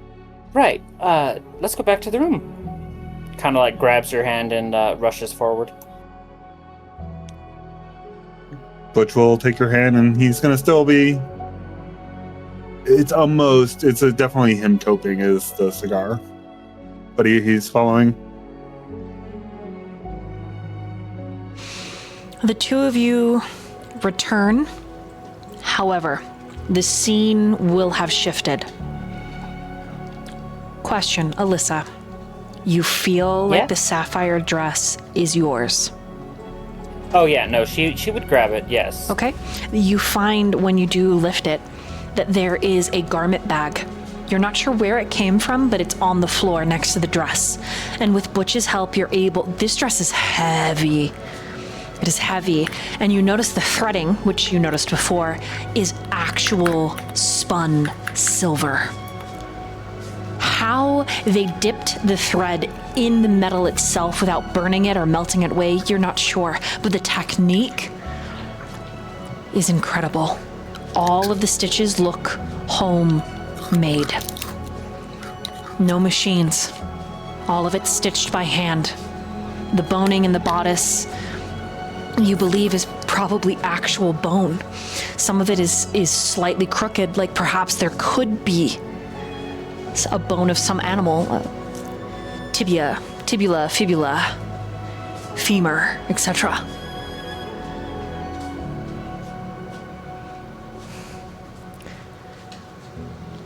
The both of you notice that even as you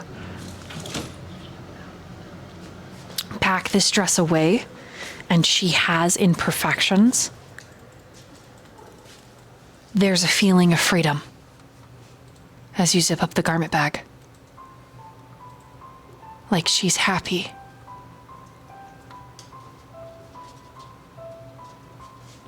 She's free.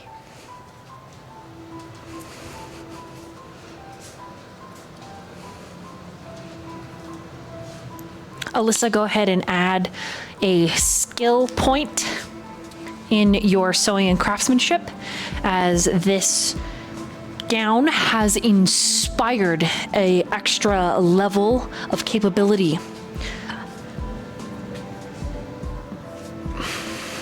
Hell yeah. You can add a specialty in your craft as well, if you did not already have it, of seamstress. This is very much a big deal for her. Not only does it mean she's one step closer to realizing some of her maybe fashion dreams, or at the very least it has ignited a sense of fashion that a Toreador would be jealous of.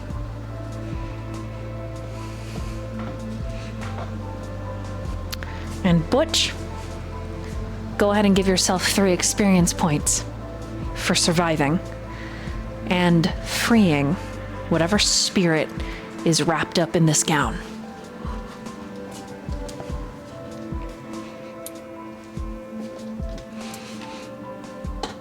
And then from there, we're going to meanwhile back to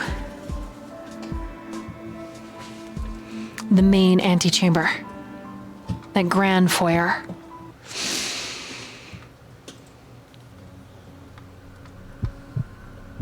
We'll start with Vincent. What do you do?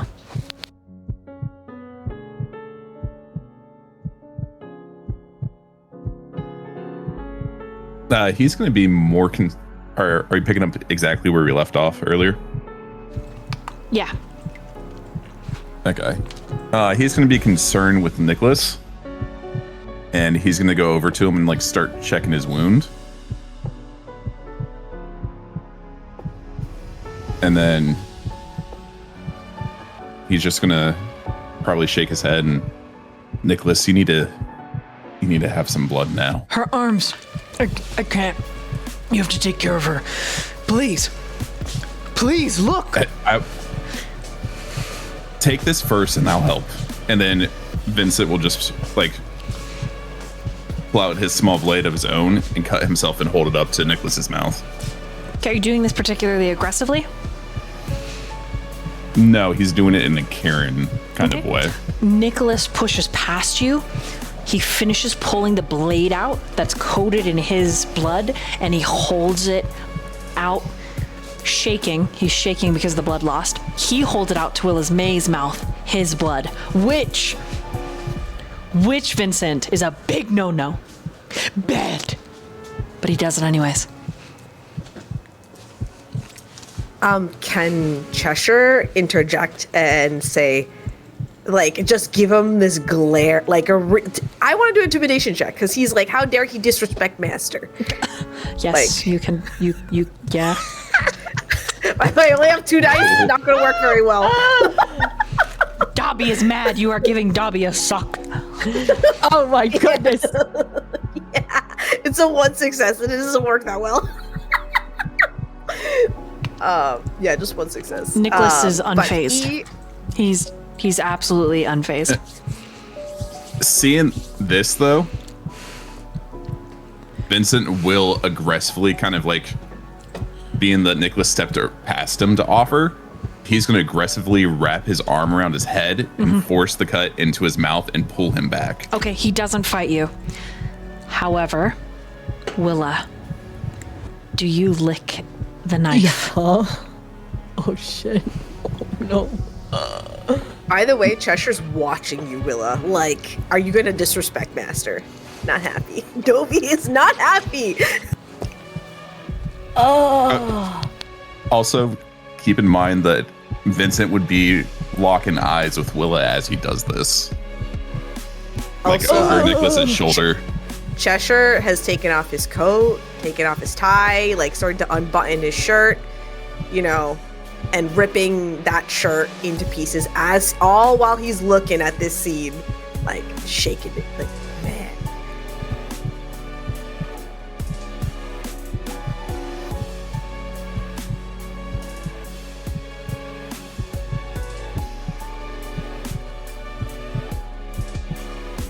Oh god. Okay, so you guys are giving her a glare down? That's what you're telling me? staring at her. Vincent's not Cheshire- necessarily glaring. He's No, just Cheshire locking eyes. absolutely is glaring at you like you're about to disrespect Master. Despite everything that he has done, it is a stare of a killer. Someone who obeys, and you are disrespecting the decorum, the hierarchy. I have not done anything.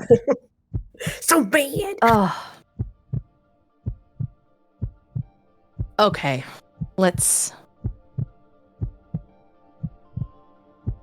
let me just think. Okay, maybe it's silly, but I kind of really like Cheshire, okay? Aw, thank you. You little baby. I'm sorry, he just, like, the way he thinks is just so, So our party has 2 babies. One's baby and one's murder baby. Yeah, Snack baby and It's- murder baby. Dobermans are super cute. Like, I would compare them to a Doberman. Dobermans, like, look scary and Yeah. everything, but they are like puppies. They're super cute. Like, they're very attached to their people. Okay. So Willa May is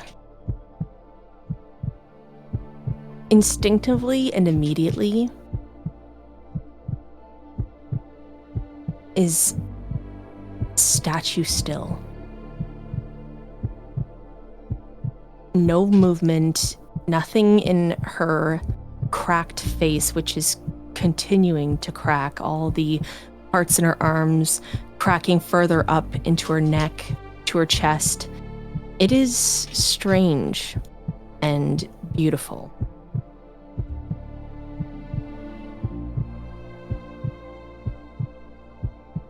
If she could breathe, her breath would have stopped.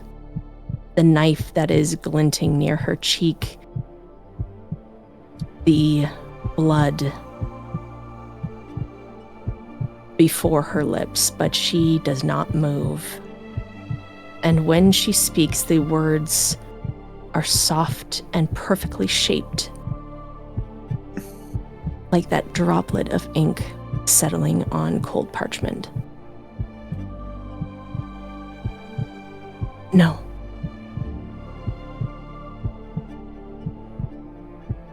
It is barely above a whisper, but it is sharp enough to cut through air. She lifts her eyes, and it's not like you can really tell, but she's lifting her eyes, guys. And she looks at Vincent. And whether or not you can see it, Vincent, there is obedience to the traditions. I cannot take his blood. And she looks at Nicholas. I cannot take your blood. Roll to resist. Composure, resolve. Unless you would like to roll composure and etiquette. Because etiquette not to drink. Because It's he going to be the says same. They're both the same dice he pool. says You're injured, please. It would break law. It would break you. I don't care. Do not permit the rules. Withdraw, Nicholas. and then You he's do like not know what you offer. grabbed back and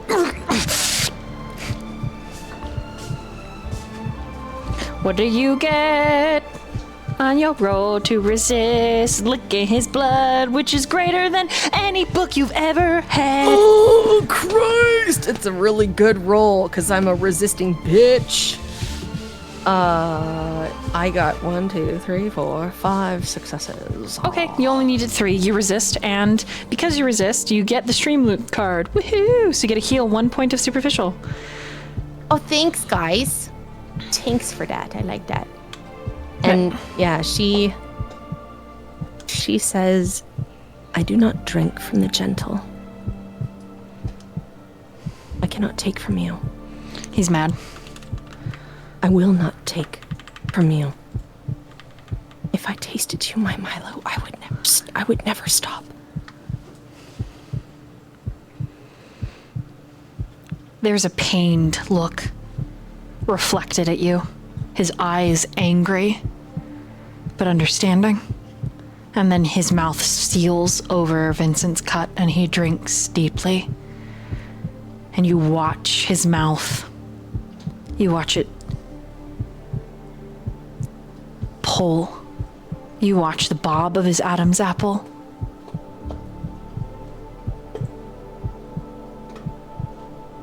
You may be shattering on the outside, but in witnessing this, there is beauty and there is pain. And you cannot help the traitor, the Judas thought. What if it were your blood that sustained him? Your vitae that kept him young and healthy?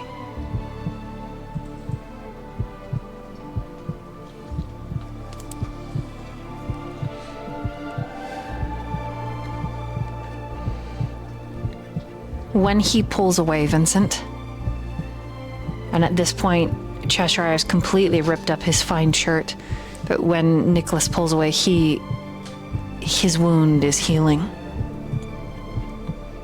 Willamay's hands have unclenched on Cheshire's arm and they fall into the ground.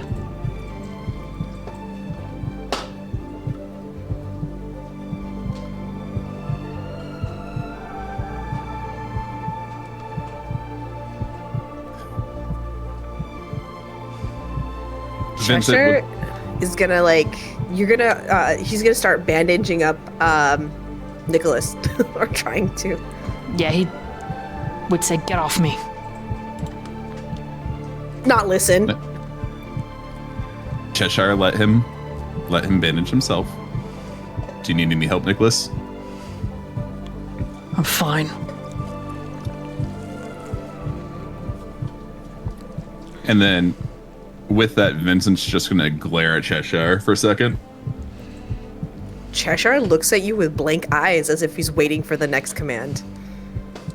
He'll motion for you to come to him. Comes to him, and for everybody to see, you would, like, Willamay and Nicholas and Vincent would see his body is covered in scars, and there's not just like one layer, there are scars over scars. There is not an inch of his skin that is not scarred, that is not marred, that is not without flaws. It is all broken. And maybe that's just a reflection of who he is. I will say, instead of bandaging himself, he collects Willa's arms and brings them to her. Gently, as if touching an ancient scroll or some divine magic or thought.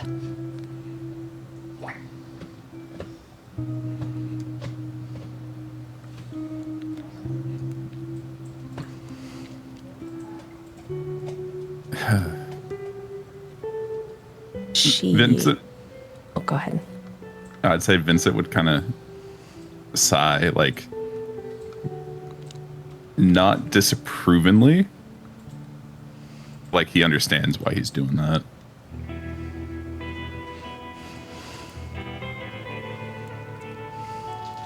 Go ahead.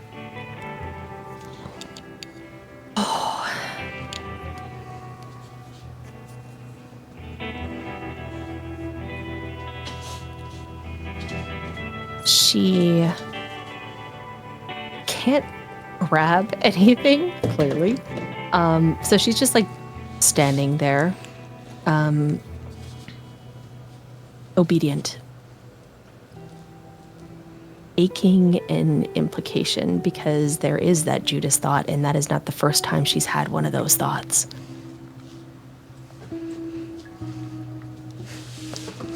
She doesn't like the laws. But she understands that this is not the time. And she says, even the brightest rebel once learned that law is the only thing that keeps heaven from burning. And some boundaries, my sweet Milo, are not ours to cross.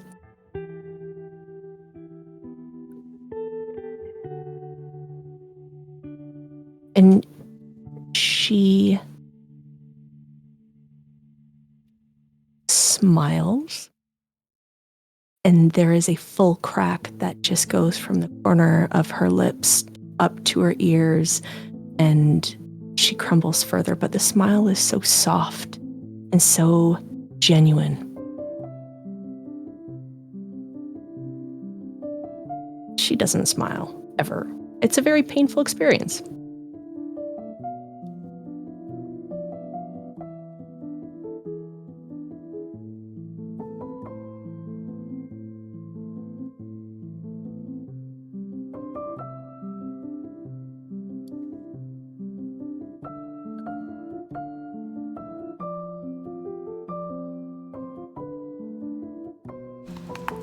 Nicholas gives you this look, even as he's stepping back. It's something like searching, like longing. It's reverent, even. And you can sense through the air, Vincent and Willamay, Cheshire, the subtlety's lost on you, but the other two kindred, there is a quiet ache, a yearning. Not spoken aloud, but spoken in every heartbeat that he denies.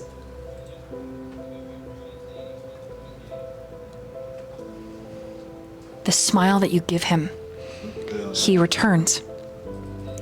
It's unmistakably beautiful. His eyes are warm, and Vincent and Willa, you can see that the edges of his typically shrewd gaze, it's melting like a frost.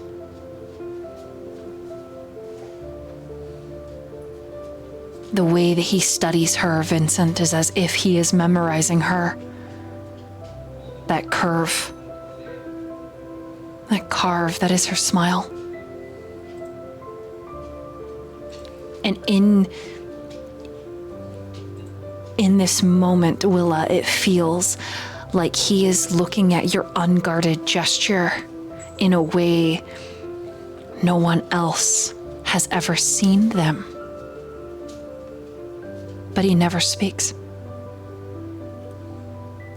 But in that look is devotion, longing, and a subtle promise.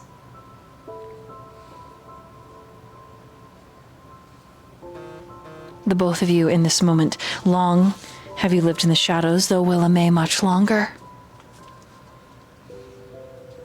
He is your sunrise.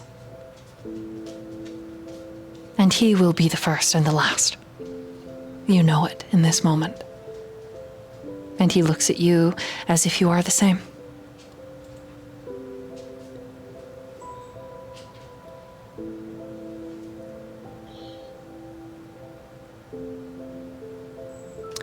Vincent.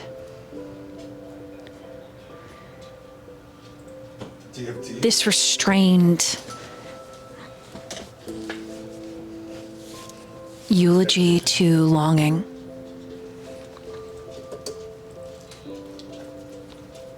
is not something you will forget anytime soon. But it is something that you know your mother would hate. And you thank God, whatever is left of him, that Nicholas has the restraint not to say anything and to move back to your side. Because otherwise would be treason. And this is when Elyssa and Butch return to the room. We're going to take our first BRB right here. Why? So, just want to let everyone know I'm probably going to ruin the moment because, you know. I still love. I look forward to it. It's fine. It's all I good. look forward to it.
Hello. We are back. We return to the coterie where Elyssa and Butch has just stepped into a moment displaced in time. All right. So, I guess it's good to know. Is your shirt still off, Cheshire? He would have put his jacket back on, but he's shirtless right now underneath that jacket because his knives are in the jacket. So, Okay. So, like, are his scars visible? oh yeah, absolutely. Okay. She would come back and say, "Well, I found where my shears go. Oh my God, what happened to your hands? Oh my God, what happened?" And like looks over at Cheshire. What? Like, hold on. You okay? Uh, kind of like rushes over. You already have your hands, right? Somebody already has their hands. I don't have them. I don't know where they are. Nicholas well, had them. If they're Nicholas not brought 'em already over. like picked up by Vincent, Elyssa would go and grab the hands. Yeah, like, Nicholas put them down by her, so they're on the floor in front of her. Yeah. Yeah. Yeah, just like, It's my arms up to my elbow. Yeah. do I just like put it against your stumps or? Do you want me to lick it and put it on your stumps? Is that what you just The said? whole thing. Did you say? Would you like me to lick it? Because Jesse said it, yes, we're going to say yes, I did say that. Yeah, because that's what I said. Because I was like, I'll just lick it, make some paste, and stick them back on. If you wouldn't mind, although I would say that my arms may be very dry. You could just hold them there for a moment. I think having arms is more important than, the taste. Yeah, it goes No, right you into don't actually have to lick them. Just already did it. Oh. I'm sorry. That's gross. Go ahead It's and rouse the dusty. blood, Willamay. Yeah, okay. And depending on what you get, you'll be able to heal 3 superficial willpower. Superficial damage. Wow. So what am I doing? Just rolling my little Yeah, for the sake of this chronicle and narrative, when you rouse the blood, Yes. you can heal your blood potency. Hi. Superficial. So, and you have 1 Oh. superficial less because of. Oh. Instead, your Oh, hunger no. goes up because you failed, so nothing happens. One I arm- didn't just fail. Oh no.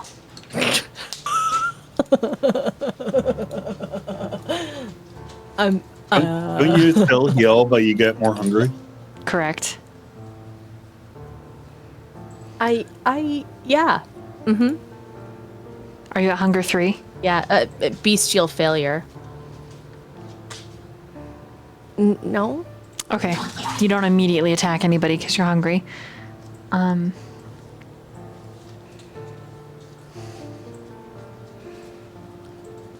Okay. After like 10 seconds, I let go of the arm to see if it stays. Just falls to the Is that ground. good? Breaks Wait, into pieces. Wait, really? No, she heals her superficial. But they are. Oh, are you doing it right now? I am, yeah. You're fixing it? She heals, however, far more cracked than she was before. Shoot. Like, I'm sure we could fix this. We just need the right glue. Are you okay with glue? I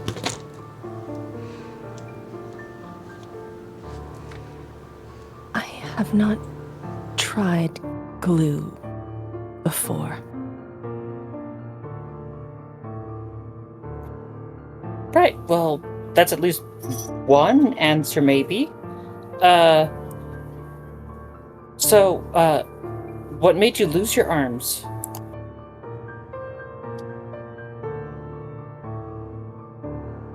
Kind of looks back at Cheshire.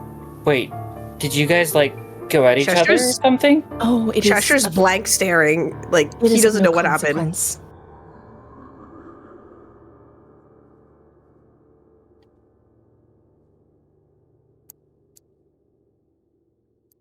Although I will say that arriving at the door may have caused a bit of a stumble.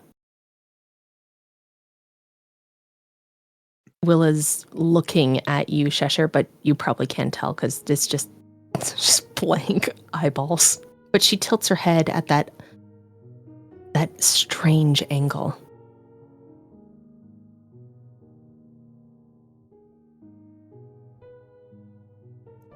The door. You do know the door.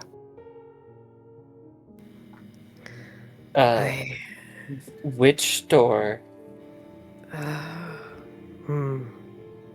I sent a friend to follow. And I can feel my friend no longer. For the shadows have taken them. And it seems that whatever has taken my friend caused a bit of fear. Is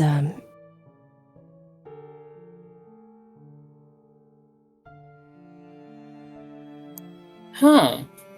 Well, I don't know what Butch was afraid of, but I was, in a room, found where to put the shears. There was somebody in the room. They were very nice. I didn't get to see them, but Butch was terrified.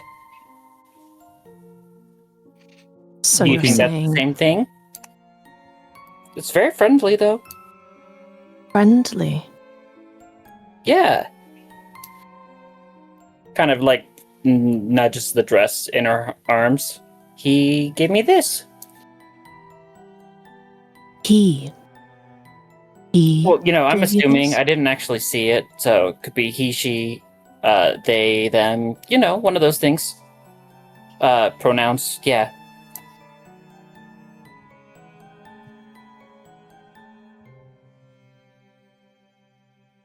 So you did not feel fear? No, just he was really shy. They were really shy.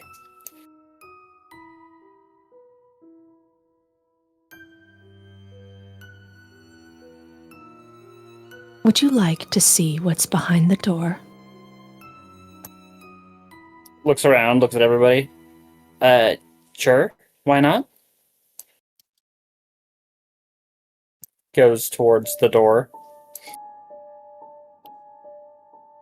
She'll kind of walk where she had sent her moth earlier. Okay, we're gonna meanwhile, what's Butch doing during this conversation? Does he confirm or deny the fear? I think he's his eyes kind of locked onto the Cheshire stars. Okay. And it's reminding him of his past, and he's kind of transfixed by that for a moment. Okay, and we'll meanwhile to Vincent. Vincent would be listening to that conversation. When they step away, he just looked back at Cheshire. Hold his arm up to him. Bite me and take a sip. Can I roll etiquette? Why are you rolling an etiquette? What are you looking for? What I'm trying to see is because I know I'm not sure if it's okay to do in the Camarilla. No. Is It is not okay, unless it is a blood wedding. okay. With that in mind, he kind of looks at Vincent and he says,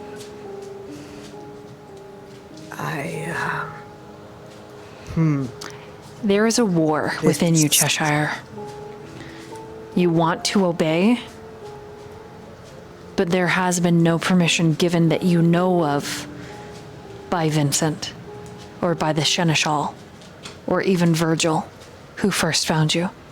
However, Virgil did give Vincent permission to do whatever it was his clan did, but you're not sure if that extends to this circumstance. There is panic, there is worry, there is unsure. The choice is yours, and yours alone. he's gonna hurt himself again. Does not like this unsure. I am the good. I do as my masters, but I do not understand. I do not understand what to do. And yeah, he's gonna stab his hand again. And he does it over. And he'll do it over and over unless he's stopped. All right. Butch. Vincent. We'll Butch start with has- Butch. Yeah, Butch reacts like he's almost appalled by the self-mutilation. But it's also deeper than that.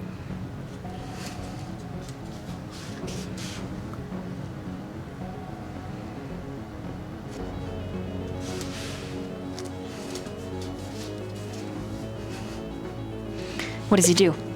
How is he? So he reacts, but what does his reaction Oh, look like? it's a look of disgust, and then he's trying to figure out why he's doing it to himself. So are you speaking? Are you stopping him physically? What do you think?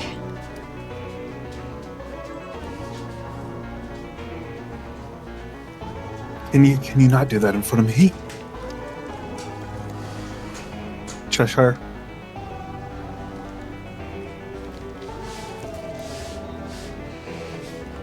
Just looks at him, like turns his head. He's like, this is penance, for I do not understand nor can I obey. This is penance for the disgrace and the discretion. Do you not feel shame? I have nothing to feel ashamed of. Then you do not understand why I pay this penance. Nothing says you have to pay your penance in front of me. Very well. And he walks and goes to he'll go to the hallway. And he'll do it without, he'll turn around so Butch is not looking. Okay. Like he's not very clever. What does Vincent do then? So they both react at the same time. Vincent would stop initially and just wait for the interaction between Butch and Cheshire to kind of play out. Mm-hmm. Then go follow Cheshire. And is he just stabbing himself with a knife? Like, what is he actually? Absolutely. He would go to take away the knife. Just I'm like gonna resist you. Nope.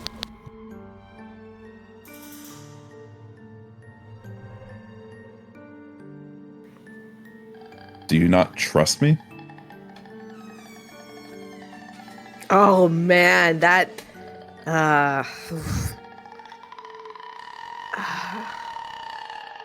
just looks at you. It is not a matter of whether I trust you or not. It is a matter of obedience. But I do not know who I must obey, for the rules dictate. What you have asked I cannot do.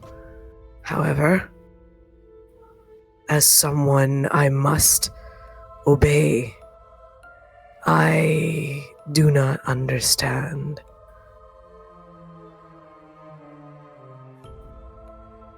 You ask what you ask. I do not understand why.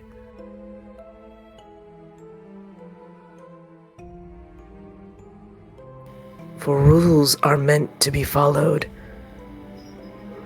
There is order, and I am at the bottom. And you ask for me to ingest your blood.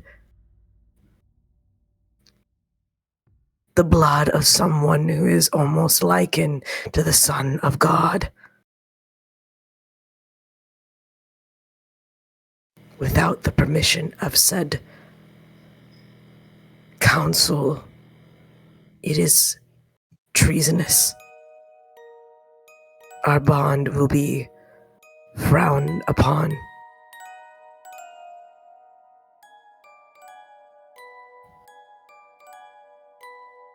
And he just looks at Cheshire. I mean, he looks at Vincent, and he starts to kind of dig his hands in his wounds, like his fingers, like stick them in his hand. Like he needs to feel the pain. He like reaches out and just stop that.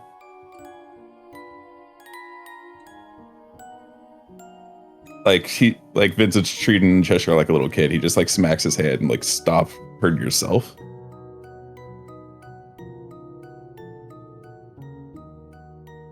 Oh, it would please you to know that I've been given permission to do as I see fit. But I understand if you would rather not. It is not for me to decide what I think is right or good. I am given rules and carry out judgment as seen fit by my masters and those who are all-knowing.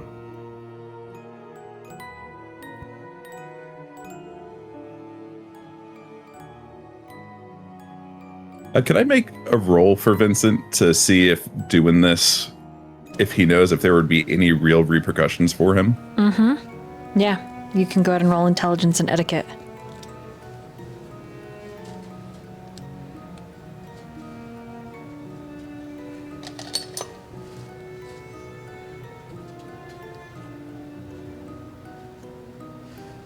Four. Yes. He's not your childer. He's technically Virgil's. But Virgil did give you that little bit of permission, so the rules, they can bend, not necessarily break. After all, you're a Elyssa with a job to do.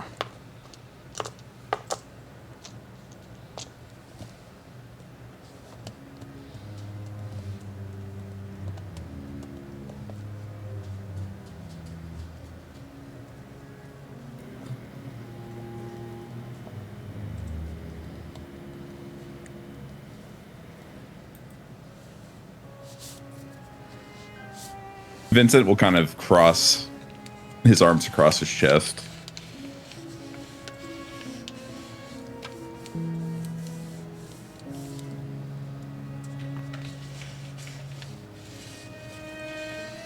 Well, we'll do it your way for now.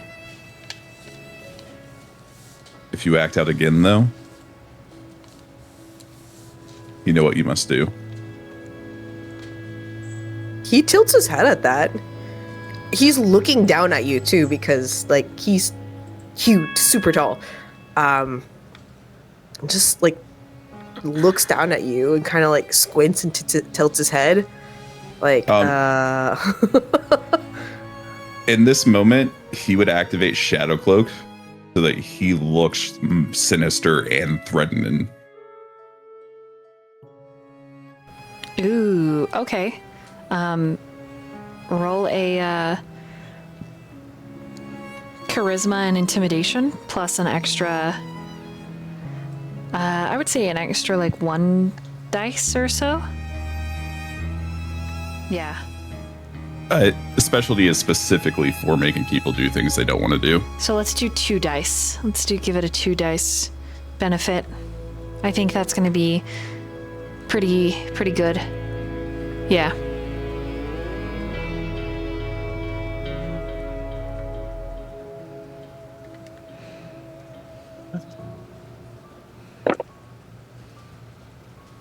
That is 5.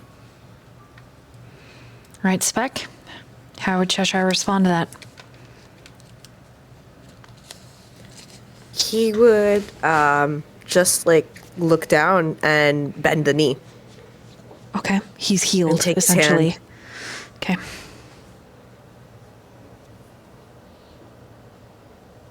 What you ask of me, I shall do to the best of my abilities, according to the laws and rules that are dictated by the Camarilla, for they are the thing closest to heaven and earth and hell.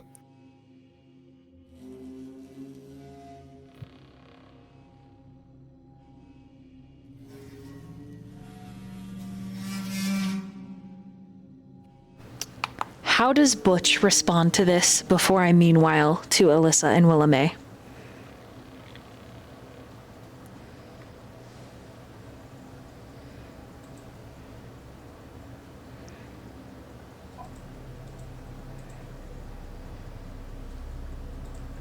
The Camarilla isn't close to heaven or hell.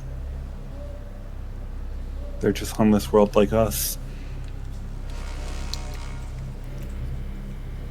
Then you do not see the light. Heretic. Burn him at the stake. Which, such a shame that one held in such high regard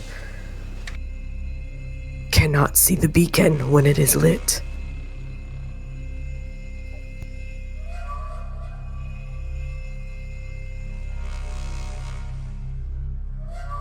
He's calling you out, Butch.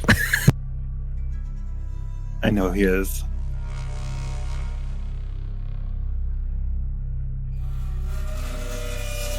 You're too focused on a higher power and doing what's right. There's more to life than obeying every rule. The laws and what is innocence is not for me to decide.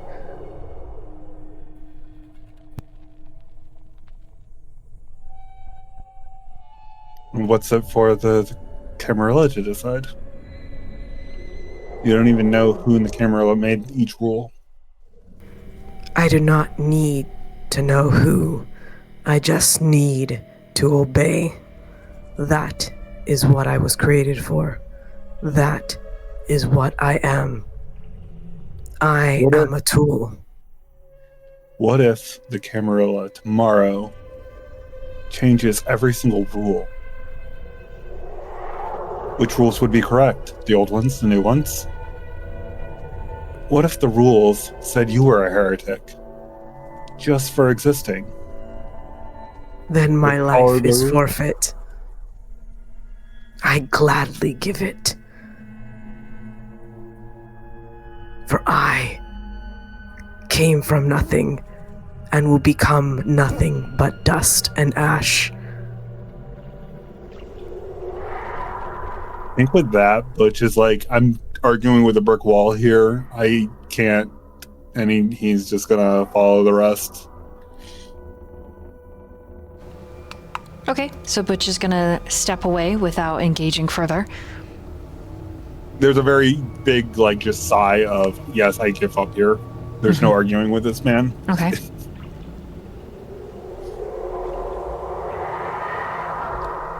And so we meanwhile to Elyssa and Willamay. This way, right?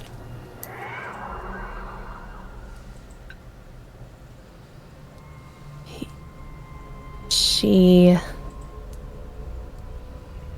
continues to walk forward. You said earlier you felt no fear. There's no accusation in her voice, it's only the ache of fascination. That is... No, I wasn't afraid. It's... how to say? I felt welcomed, beckoned, but I think they were super shy because they wouldn't show themselves, but they helped me find where to put the, what was it? The shears. Maybe they just want to help.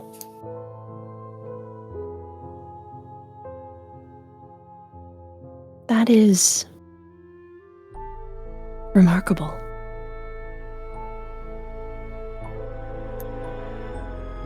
And she stops. And then her head, as if turning on a swivel, just looks at you. Her whole body is still straight, but her head is tilted right towards you.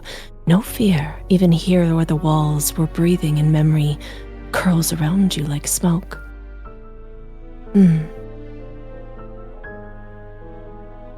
Feel like that absence must be tested. Okay. You are... But how could I do that? Like, I don't know. What do you need me to do? Your composure does not waver. How quaint. It eases my mind to have one who feels no fear beside me as we open what was meant to remain closed.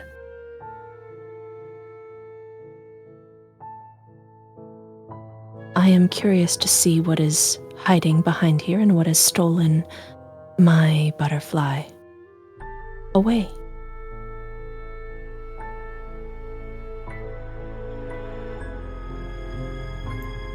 And if they come to the door, she would stand in front of it.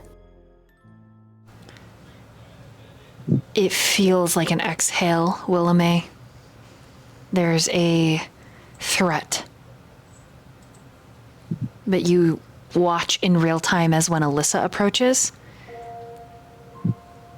There is no threat whatsoever.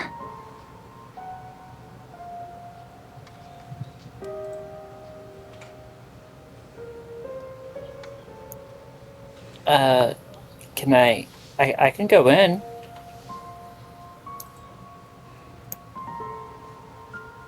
Is the door,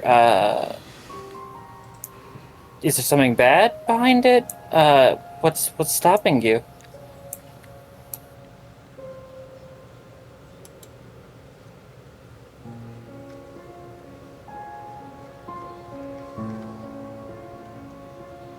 The old epics remind us to be bold. Nothing is hidden that will not be revealed. What a fitting promise for a door like this, and yet you do not feel it. You do not feel what breathes behind the door. The house does not fear you.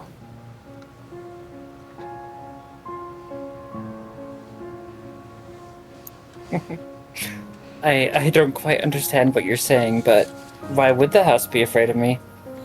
It's not like I'm going to go out of my way to hurt it, right? But when something is trapped into a corner, does it not lash out from fear of capture?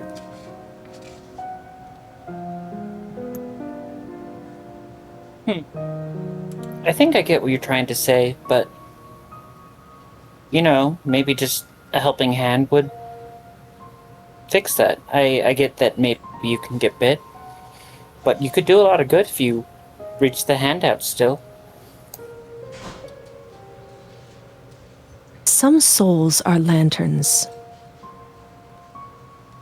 Elyssa. Some of us, we are the shadows they cast. I think perhaps the house is a friend to you, where to me it can smell the blood on my history. Would you like to try to open the door?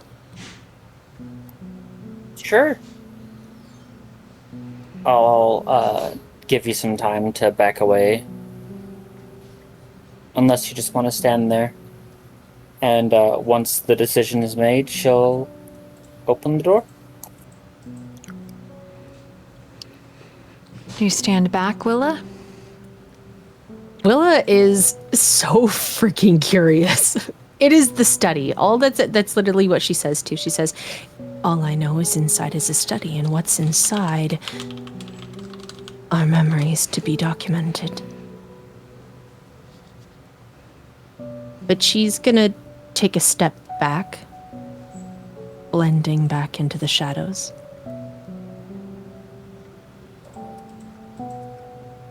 Waiting, watching, curious. Very curious.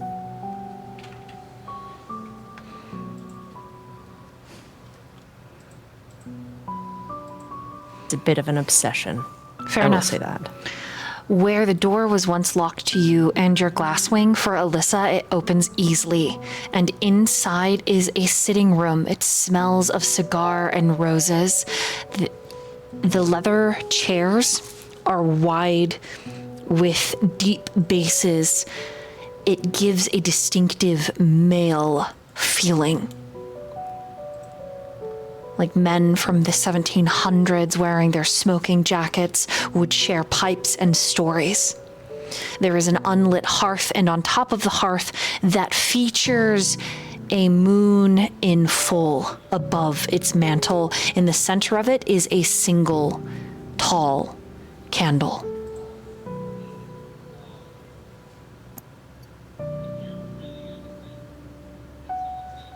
I think Elyssa takes in the sights, the smell, and the cigar smoke. When she breathes it in, it reminds her of the veteran who took her in when she ran away. And she just whispers quietly to herself, "It's been a while since I've visited you, huh?"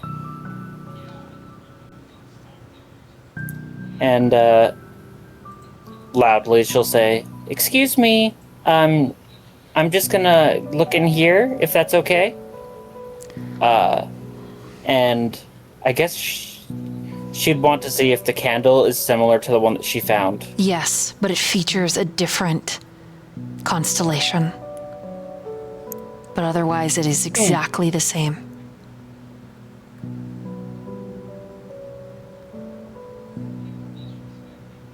I'm gonna then look to see if I can, I don't know, find a presence or maybe another mysterious shadow being. Maybe the same one. Wits and awareness. And Willa, as you were watching from the door, I need you to roll intelligence and occult.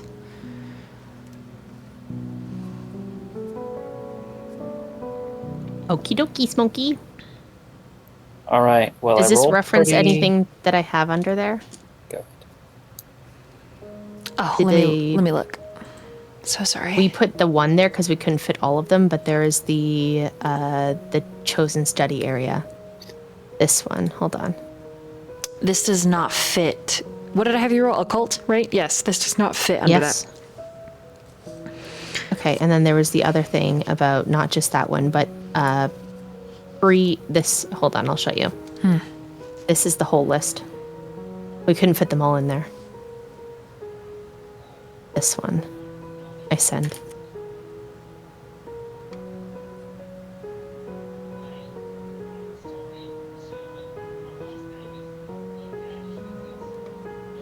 While she's sending that, I will say that with the Wits Awareness roll, I got 7 successes, 2 of them being a crit.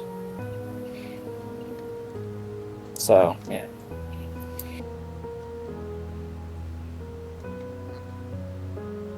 For the last one, yes, you would get the specialty to this.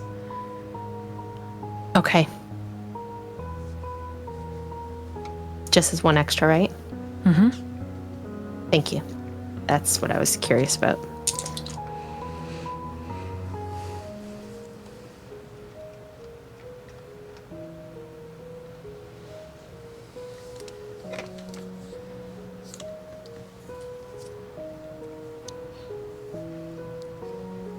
Five successes.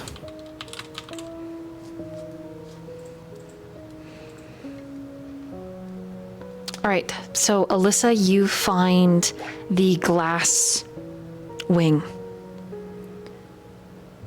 In your searching, not only do you look underneath these wide-based chairs, but you open cupboards, you look up into the chimney, and in a what could only be described as an old-fashioned gun case, easily like 6.5 feet tall,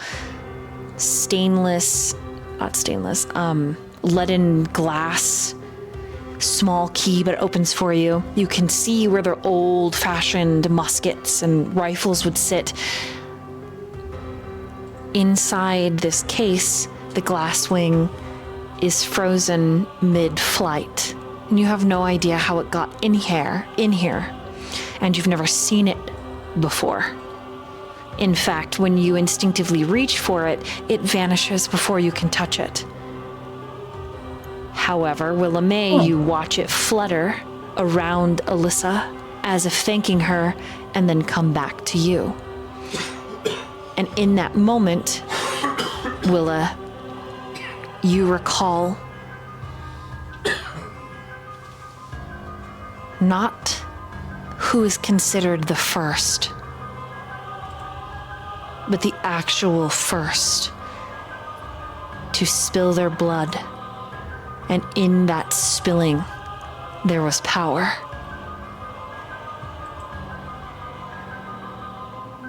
Highly debated on whether the blood of the lamb was indeed a kindred. But you get the distinct impression that there are two ancient entities in this home. One, the object of mercy. The other, the object of fear.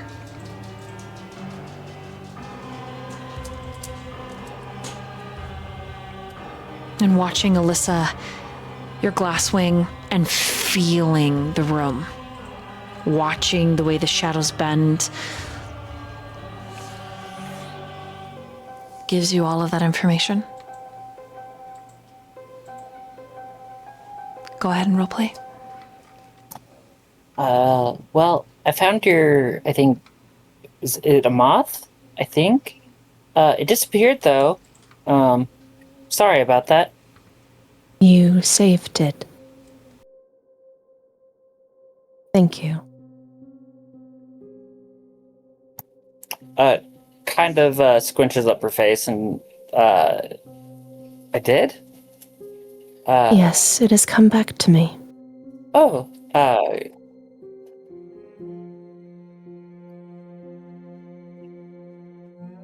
woo! Thank you, Nightwind. Thank you!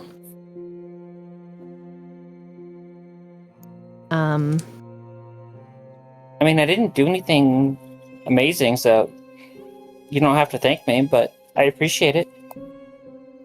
I couldn't feel them anymore, and now they're back. It was kind of weird. Looked like they were frozen in time. Also, do you think we should ask to borrow the other candle? It looks like this one. And she pulls out the one she found in the room.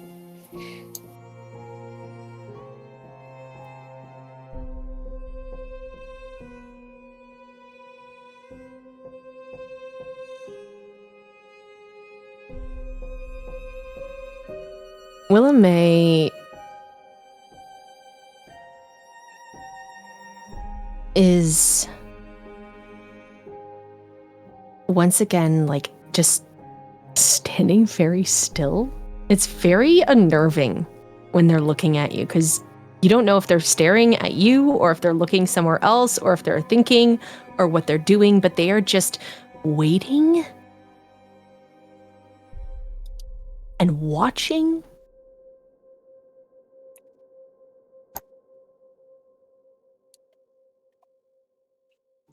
Shoot. And like looks at Willa, just like looking into each eye. Would it be rude to say, did she fall asleep? Tell me, what did you feel when you touched the case?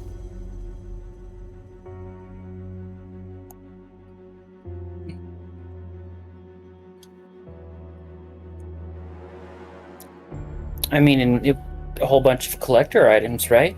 It's nice to see.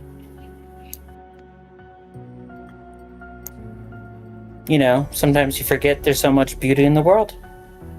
It's good to be reminded.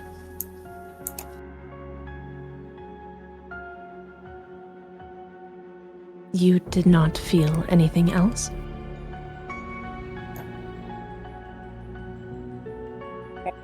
No, sorry. Is there something I should be looking for?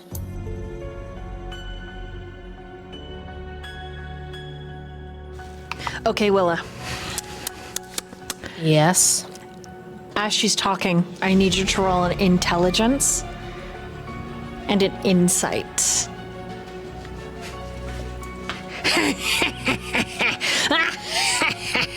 I'm just kidding. I fucking am watching you, Dolly. I'm sitting over here. I'm like, Striker Sly wants to say things, but Willa May is so not that. No. Intelligence and what did you say? Insight? Insight. Oh, God. Insight? The least insightful person. Oh, God. Holy shit! That's crazy! That's a crazy roll! What the fuck is that? Holy shit, guys. That was the best roll I've seen ever. No, it's pretty fucking great. That's, Six successes. Wow. I basically nat 20'd on that with a fucking crit. It was beautiful. There was literally 3 critical things on a dice, but it's only, there's 2 matching ones. It was crazy. Crazy!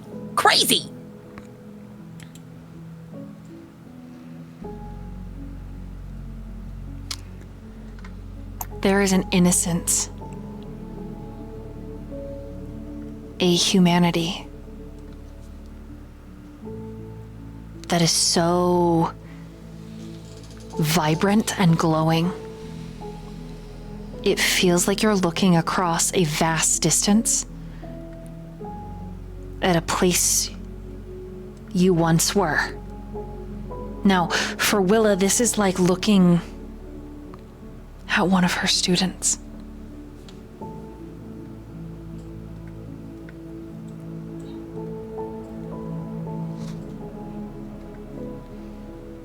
Elyssa is young and unburdened by a lot of the terror and pain that comes with being a kindred.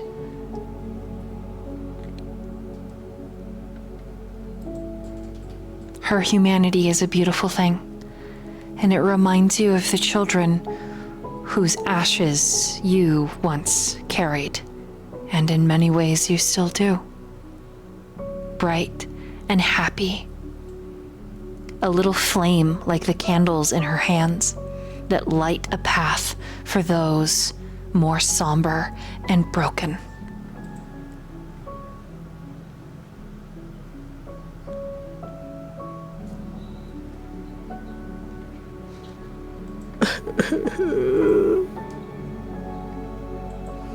I think there is almost a dampness in the stone eyes that she has. Elyssa, if you're looking at her face, it's like the marble has been polished to a shine.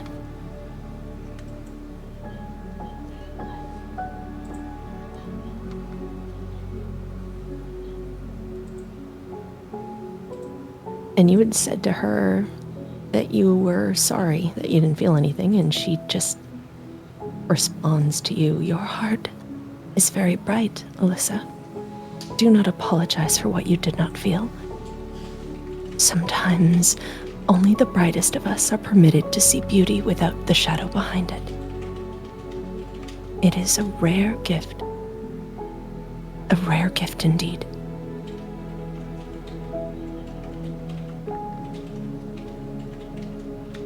I think she'll just give you a big smile as you say that.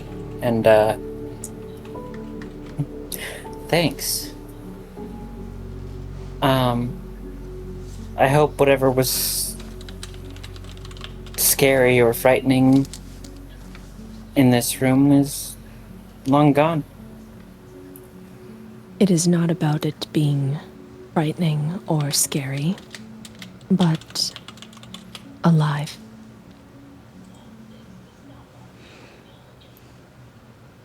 Right. She'll just heartily agree with you.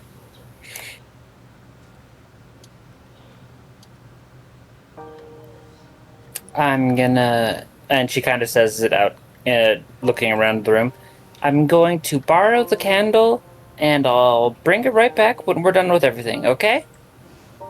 And she grabs the candlestick and returns to Willow May's side.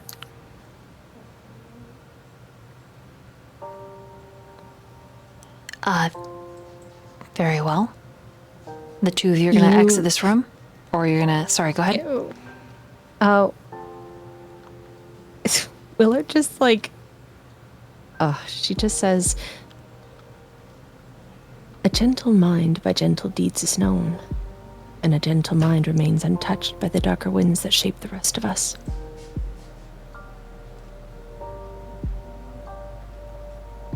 Some houses breathe, some memories do not sleep, and this one remembers, and it knows. Can you ask? Can you ask?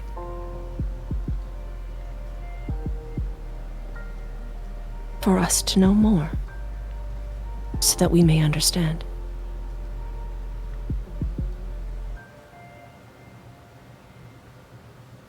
I think, for you, this one is listening.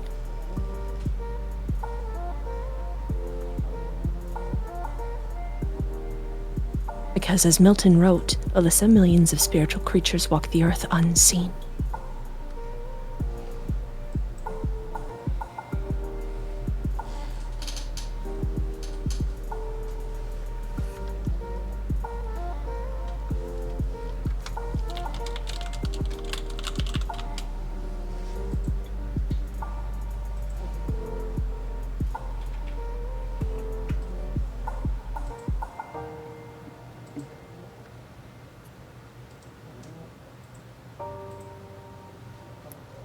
Sorry, that was really weird. If you need me to translate, or if you just don't understand as the character, Oh, I didn't know if you like finished or if you had. Yeah. more to She's say. just looking at you. Her eyes are very like it looks like they're damp. Like she's looking at you, and there's this like strange look in those dead marble eyes. But she's looking at you. I think Elyssa tries to comprehend it. And I think she settles on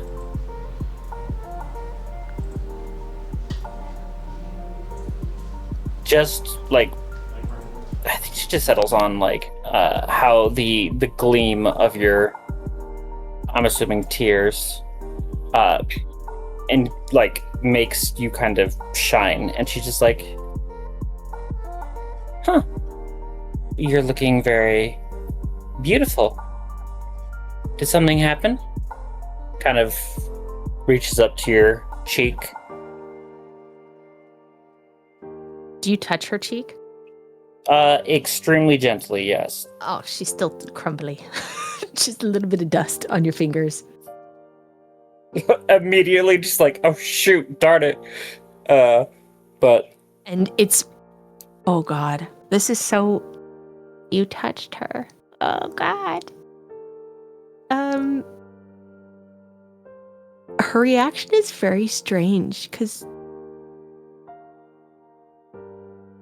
She doesn't let... I don't know how to describe that. She doesn't let anyone touch her. She doesn't. Even her touching Cheshire's shoulders was like so out of anything for her, because to be touched is to be broken. Like she will crumble. And so you touching her, it is a shock. It is years and years of being surrounded by books to have somebody touch her face. And there is a look of shock on her face. Her eyes open wider.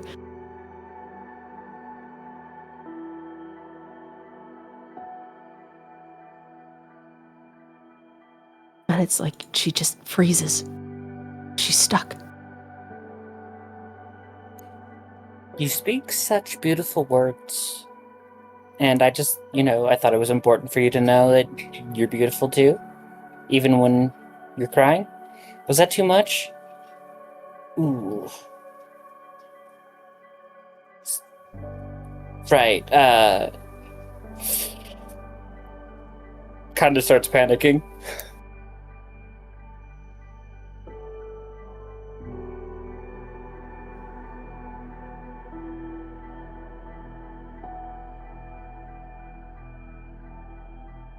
Right, I guess probably get back to the others, right? Yeah, right.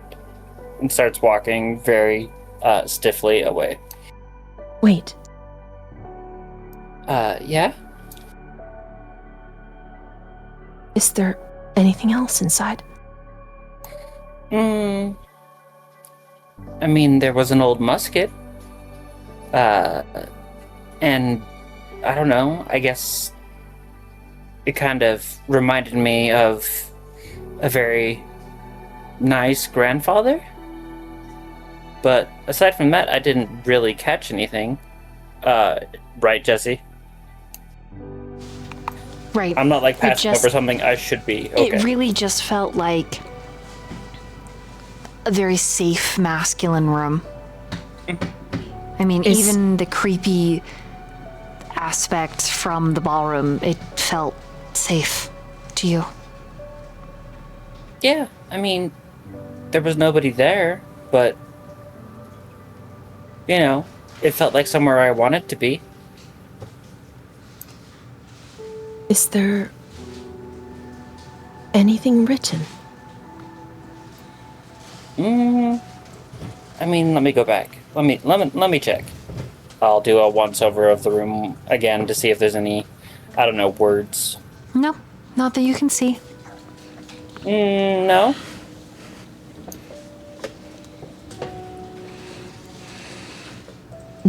No books? Oh. Look again. See if there's any books. There doesn't seem to be anything out of the ordinary in here, book-wise. Most of it is like a gentleman's guide to fishing, a gentleman's guide, and all of they're very, very old.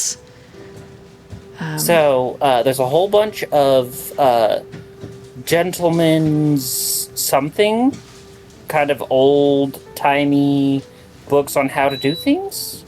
Like, are those the books you're talking about?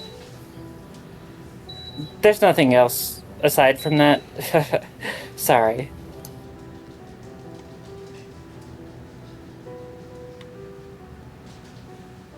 You do not need to apologize. Thank you for looking. Did you want me to pick one out for you, or...?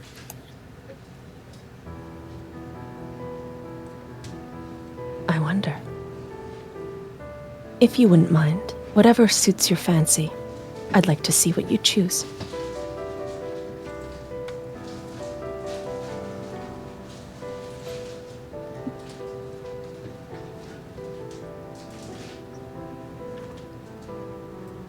When you go back in to take a book, the books are locked to you.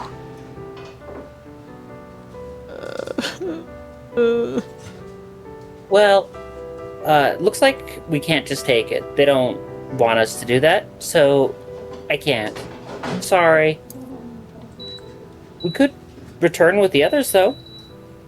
There might be more to explore. Perhaps there are other rooms where you can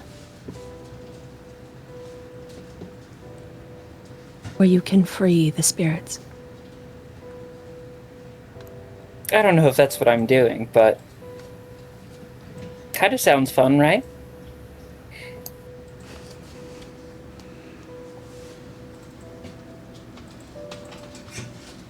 And she won't like grab or like touch Willamay, but she'll wait for Willamay to move so that she can just walk beside her.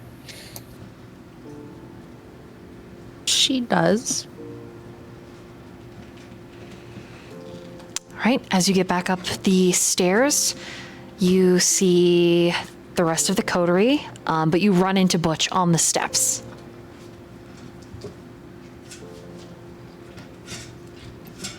Hey, Butch. Yeah, no, we checked the area. I found a candle.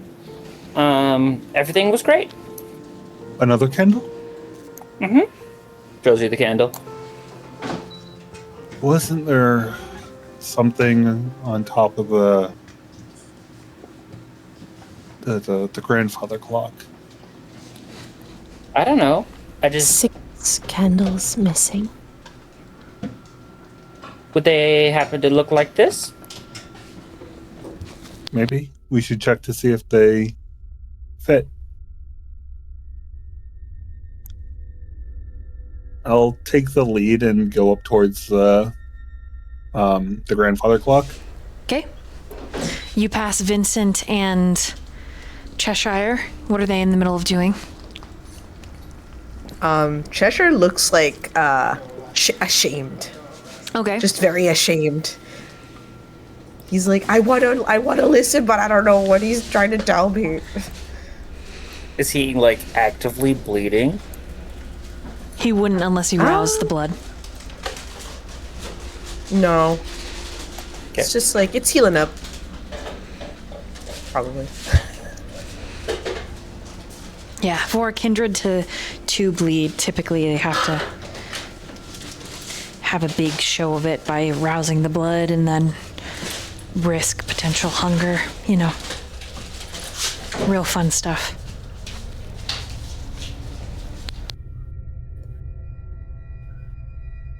But yeah, just Cheshire looks like ashamed, confused, like not sure, like how to obey order, like a broken robot. Does it look like he's panicking? I would say this is as close as I could get to that Cheshire would get to panic in this way. Because it's like, okay? And his hands are like shaking. He's doing that thing where he kind of like picks at his nails a bit.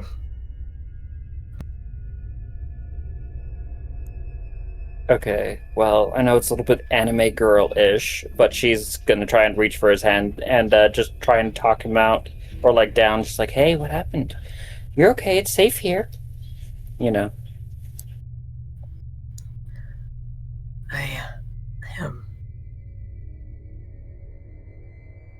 I need to listen.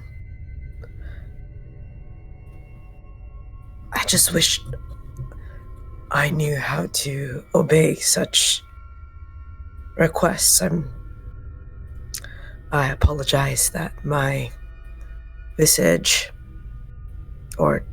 he doesn't know that word. Never mind. He's not that smart. I'm sorry that I look so shameful and disrespectful to you. And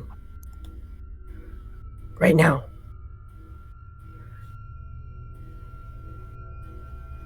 I'm just looking down,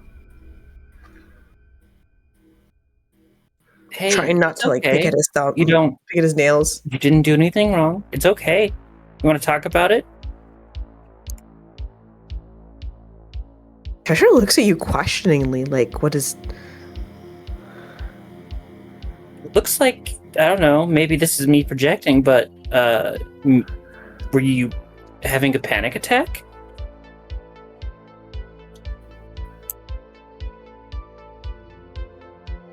What is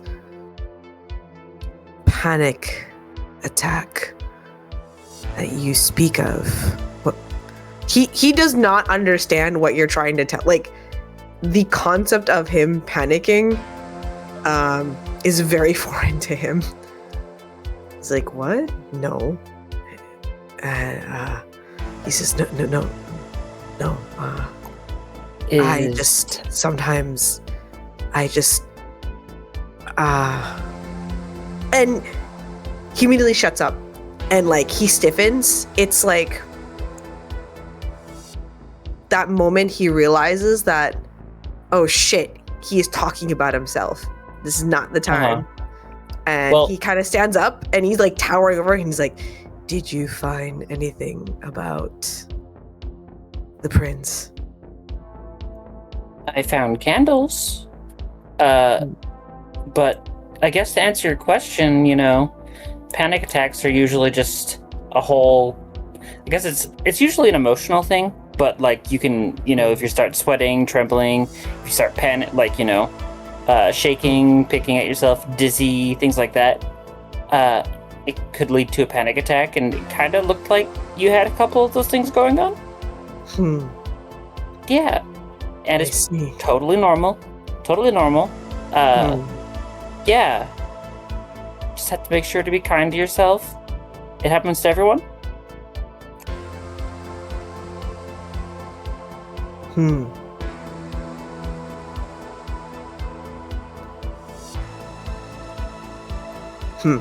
Like, he just Yeah. nods his head. Can I help you?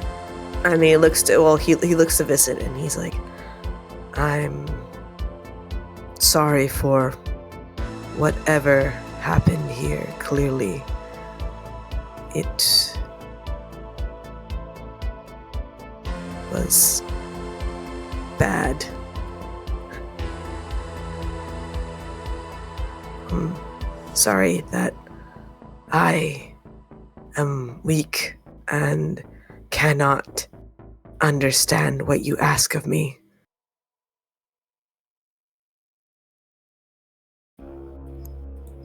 I don't think, not knowing things makes you weak or having troubles understanding things. Everybody's at their own place, and they'll figure things out at their own rate, right? Yes, but I must apologize to Sir Vincent, or Master Vincent, for such behavior that he's trying to figure out how to apologize for him for him just existing to Vincent.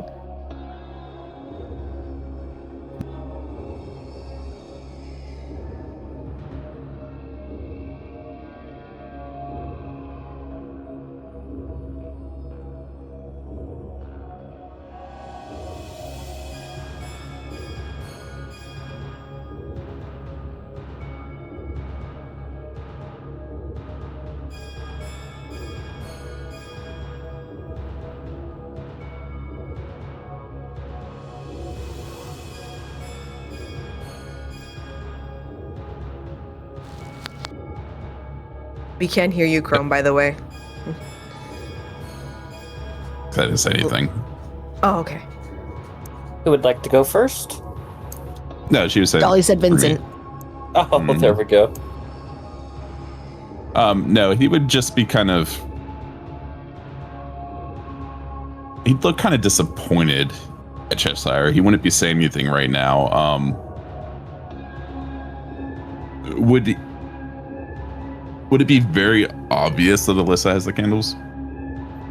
Oh, extremely. She kind of brought him out to show, and then she started fretting about Cheshire, so yeah. He'd probably ask to see one of those whenever there was an opening in the conversation.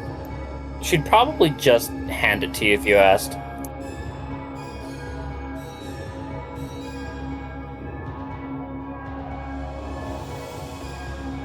So that'd be kind of what he would do in that.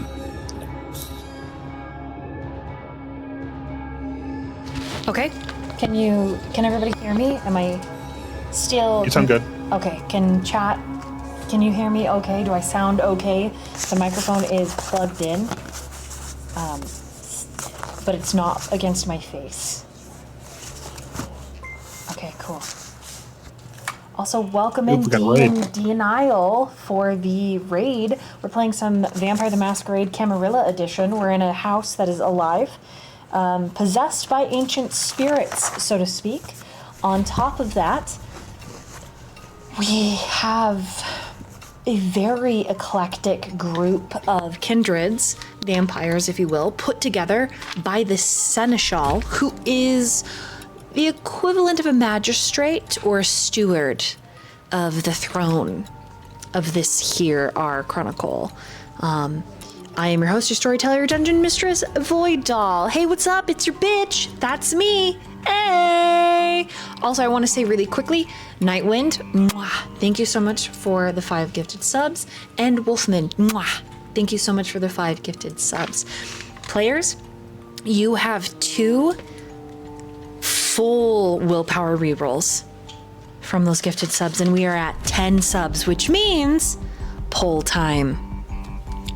Feast or frenzy?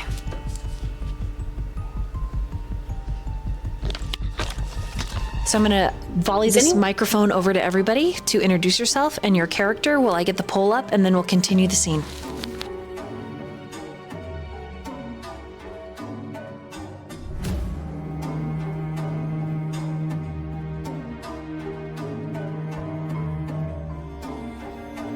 Oh, who wants to introduce themselves first? Okay. I'll go ahead. Yeah. Hey. I am Jackie, and I'm playing Elyssa, who is a very young vampire who still has her humanity. I'll go ahead and pass it over to Luke. Hi, I'm Luke Anime Memes, and I'm playing Butch Holiday. He's our private investigator. And I'll pass it on over to Spectre Zero.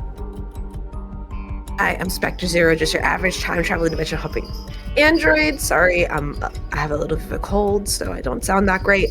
But I play Cheshire, who's crazy. And that rolling it on over to Chronothan.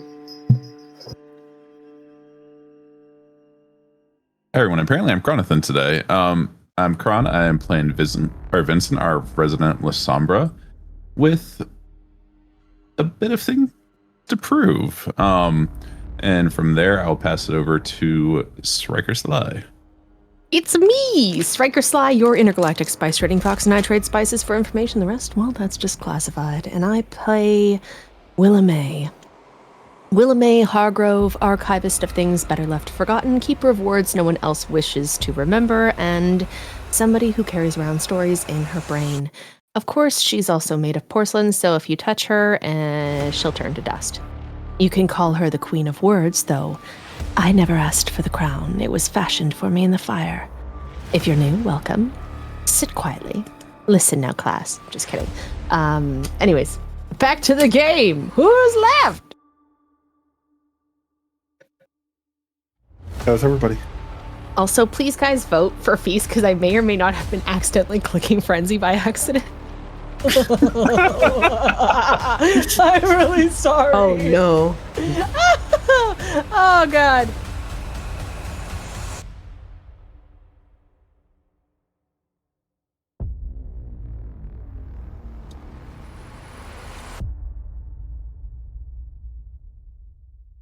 Can everyone hear me? Voting for Frenzy, guys. Yes. Okay. Yes. Yeah, Frenzy's not bueno. That could end the campaign. Regardless, anyways, hey, thank you so much. Highly recommend Dean Denial. Love their work. Great people. I've lurked in a couple of their streams. Not too many, but it's fun while I'm working sometimes to listen. So again, thank you so much. Very grateful for you all to be here, guys, gals, non-binary pals, and as well as my community. Let's play a game of vampire together. All right. Again, just thank you again for the subbies very much, you guys. Mwah, thank you. Okay. Vincent, you take the candles from Elyssa. As you do, there is some kind of pulse in the transferring of these candles, some kind of power. And as it ripples through everyone, their hunger lowers by 1. And if they have no hunger, they gain a point of humanity.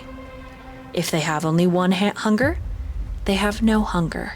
And for once, the beast is silent.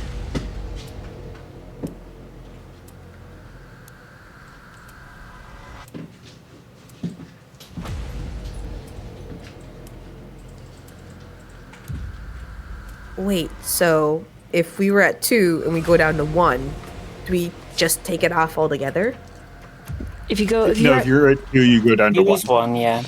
Okay, thank you. Darn it, I almost had 10 humanity. All right. None of you can describe the feeling that thrills through you in that moment. It's a pressure, but also an excitement, a surge, a rush of adrenaline, and calm. Vincent, do you continue up the staircase towards the grandfather clock? Let me actually roll for that real quick.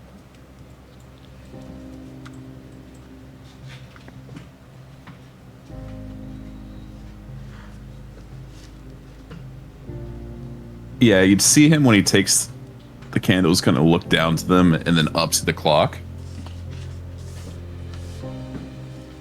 And he'll slowly move towards it. Not trying to make like a big scene, but just quietly, without stating his intent, walk up the stairs. Okay. While Vincent is doing that, Butch, what are you doing? I think Butch is going to use the opportunity to just silently join him. Okay. So you're going to witness everything and maybe even potentially offer assistance depending on what he decides to do. Perfect. Okay, Willem May. Yes. What are you doing in this moment? While Elyssa and Cheshire are having a suspended second in time.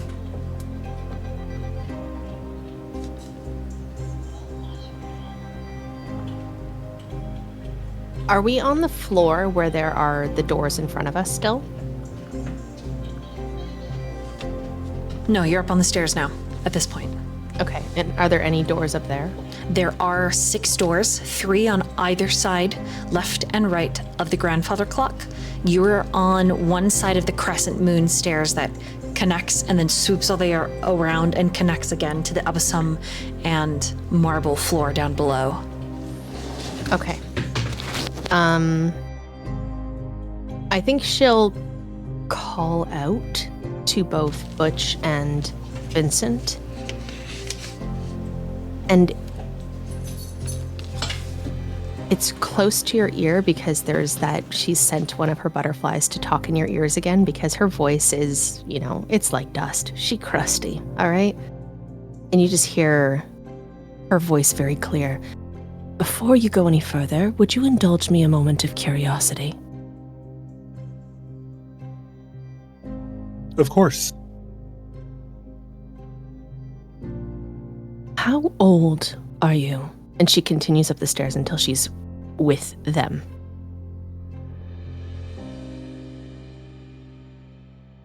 You see Butch does like a little bit of math on his hand for a second. I'm 119.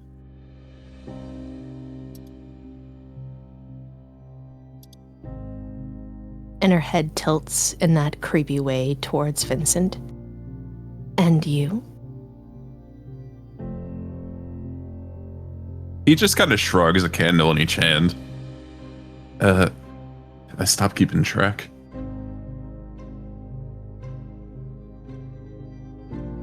So it's fair to say that you have been kindred for a long time.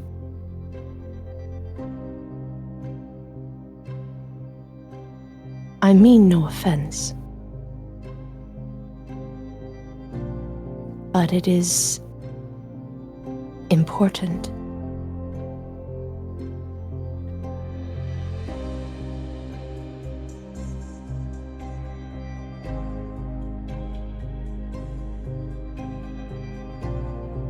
It's just kind of like waiting for her to continue the statement. I ask because some doors in this place opened for Elyssa, and yet I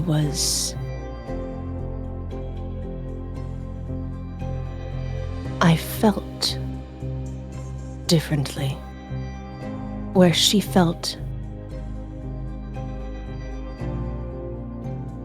kinship, rather calm and welcoming. I felt as if I was being pushed away. And I wish to know whether it is youth this house favors or simply the untainted. I experienced the same thing with Elyssa in the ballroom. I got the impression it was more of her purity. As I suspected, this home is alive. It carries two heartbeats that do not belong to the living or the dead. One is mercy, faint like a prayer whispered through old rafters, and the other, her head tilts sharply as if she's listening to the floorboards. The other is fear. It is thick. It is watching. It is breathing. So when you stand at the door, do you feel dread, or do you feel nothing at all?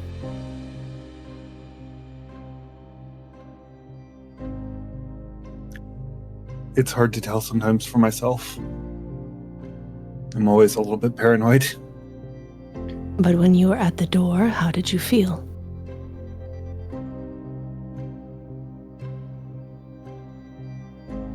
I was feeling paranoid.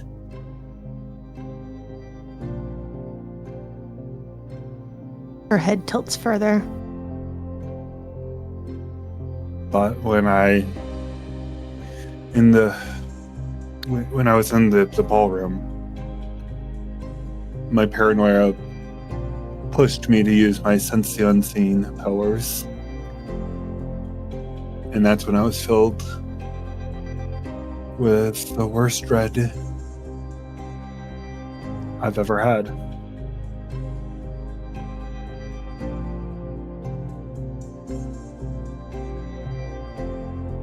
Your reaction tells me how stained your soul has become. And it's not an accusation. It's literally just a super odd statement. Because she's already admitted to feeling the same thing. So in her mind, it's like, well, if I'm stained and you felt the same way, you must be stained as well. It's not like an insult. Of course I'm stained.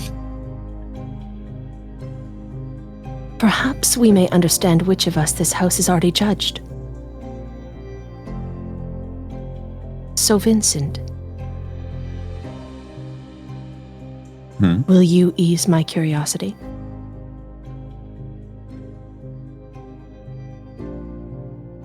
What'd you have me do for that? Just walk to the door.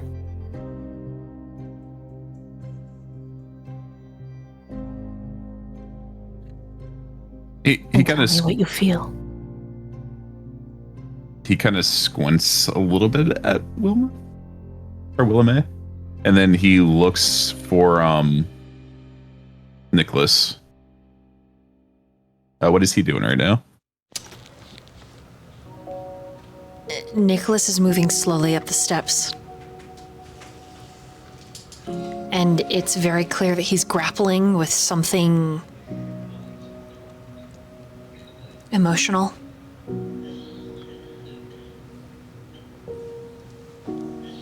Like he's trying to reach across time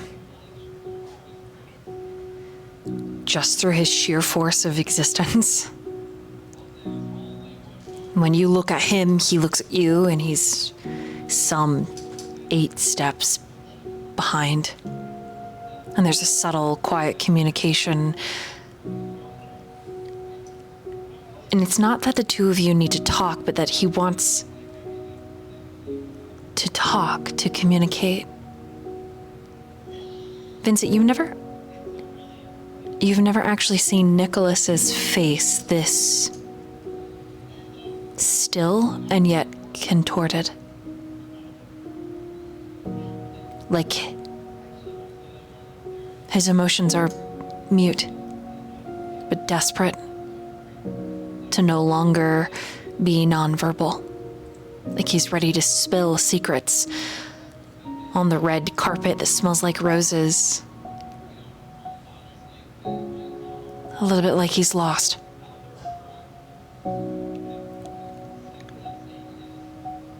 Can Butch try to insight him?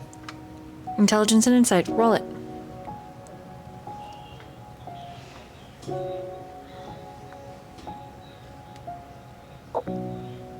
Oh, 5 sucks.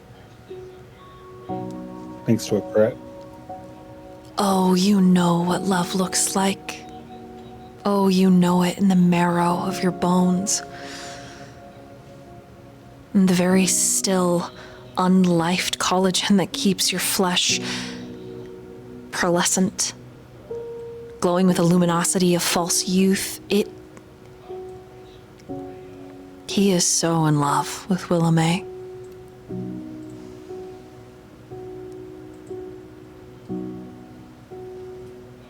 I think that kind of pulls at Bluch's heartstrings, reminding him of his own feelings for Virgil.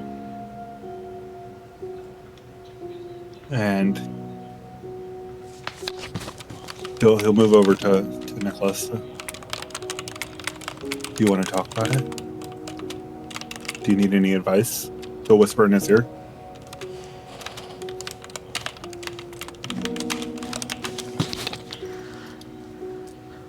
Yes, he would want advice, but I don't think he would say it out loud. He would just cut a glance to you.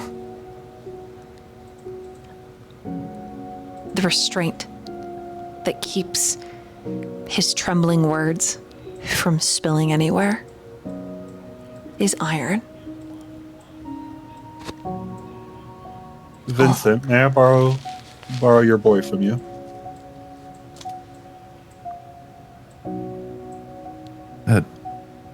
Not right now. I need him to come with me.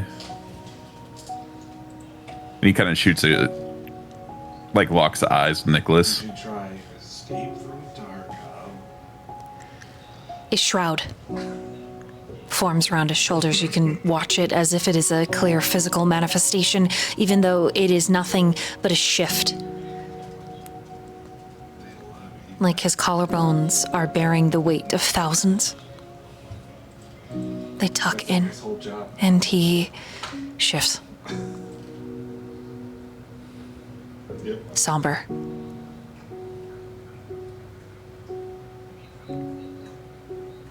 Collected.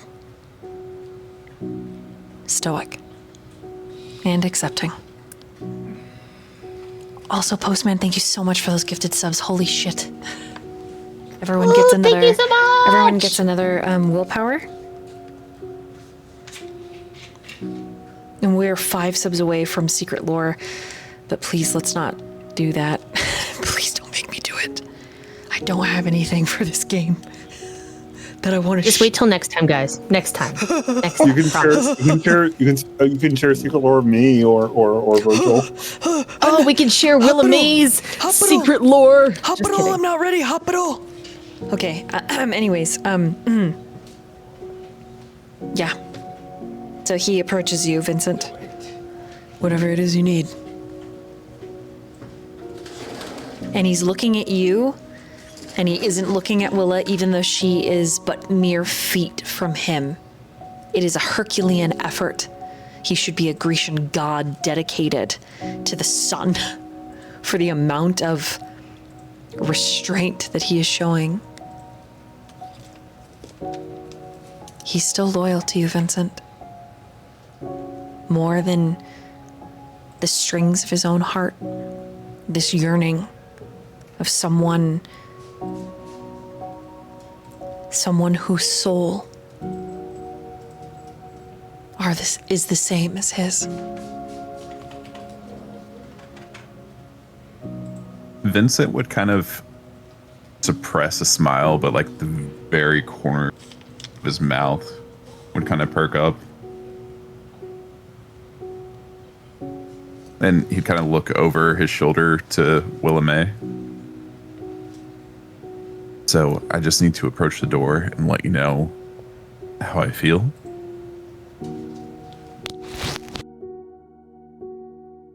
That is the simplest. Come with me, Nicholas. He does obediently. Which door do you approach? There are 3 on the left, 3 on the right.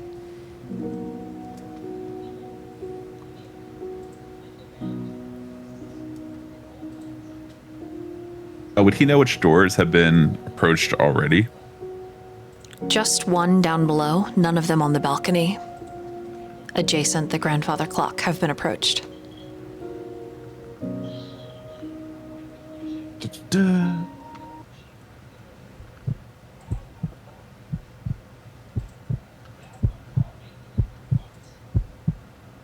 Middle one on the right. Middle one on the right. The feeling is ill, at ease. But Nicholas shows no sign of any kind of suffering. But for you, as you approach it holding both candles, Vincent, I need you to roll a frenzy. Resist at difficulty 3.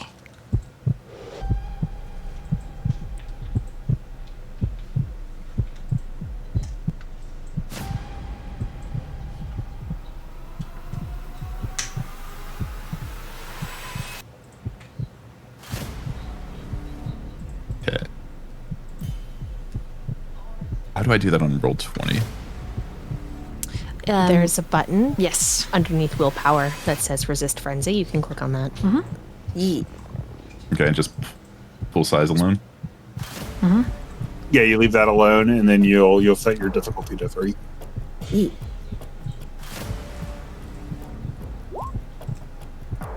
Oh my god! You do We're all have failing today. you do have 3 willpowers from chat. You could re-roll that if you'd like. I would like to. I mean, otherwise you turn around, my rip out gosh. Nicholas's throat, and end of Chronicle. Chronicle's over. Chronicle's done. I mean, Cheshire would go in and be like, joking. "Not me." I'm dying. Oh boy. Okay, you can use up to 2, so you could roll another one.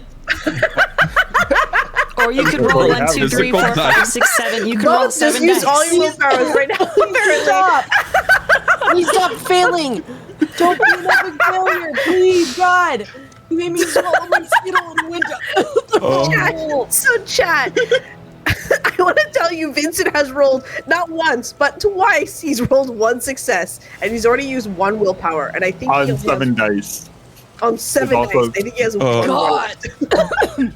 Do you want me to do it on roll 20 again or physical dice? Up to you.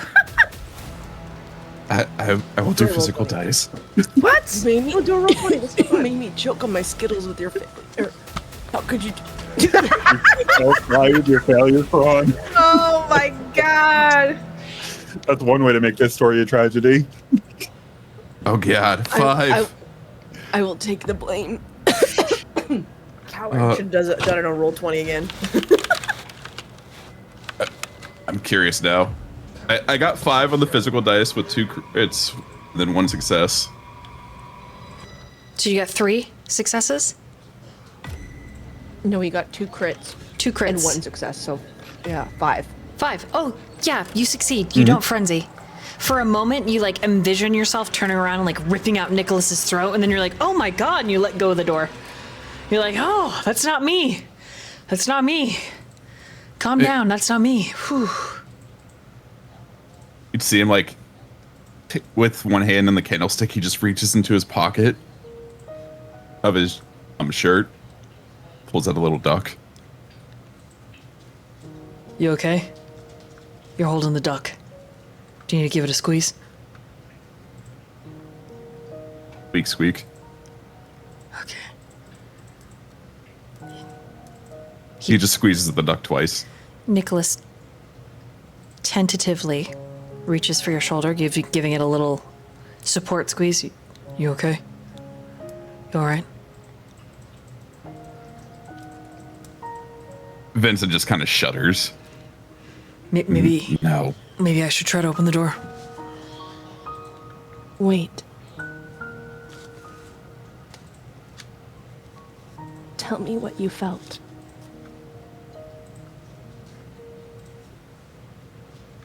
Describe it to me.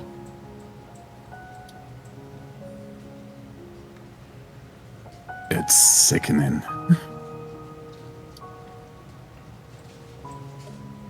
You feel the dread. The dread, and he looks at Nicholas.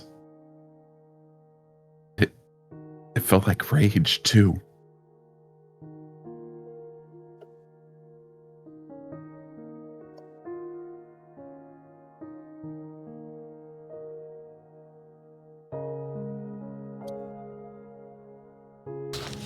Well, you didn't hurt me, so I think you're no harm, no foul.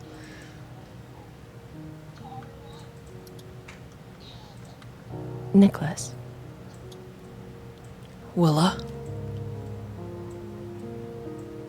What did you feel? Nothing.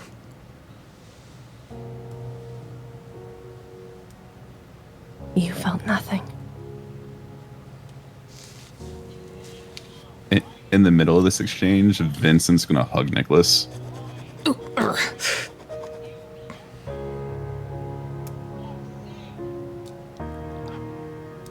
There, there. There, there.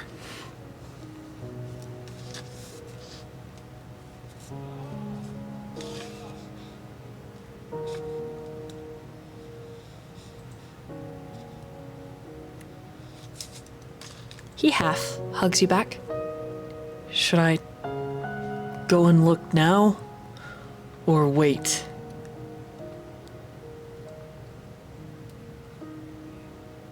I think you can try to open the door. The door opens with a click for him easily, even though he's still hugging Vincent as he reaches over and opens it. I would suggest Vincent taking a step back, just in case. But the door is revealing only what we already carry. Mm-hmm.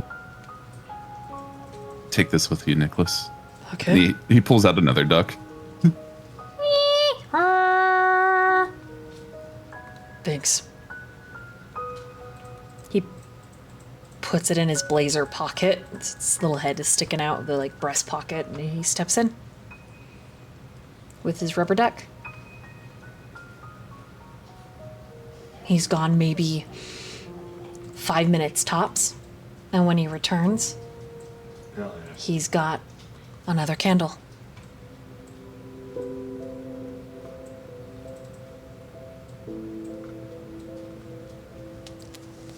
Seems like we need to leave the rest of the rooms. Yeah, but where do these go, I guess? Vincent. I'm gonna. Just give it here. All right, he They hands all you the candle. go over there. And no, he keeps the duck. Do you want another duck? Well, no, I'm gonna keep this one. It's fine. Do you want a duck too? He turns to Wilma.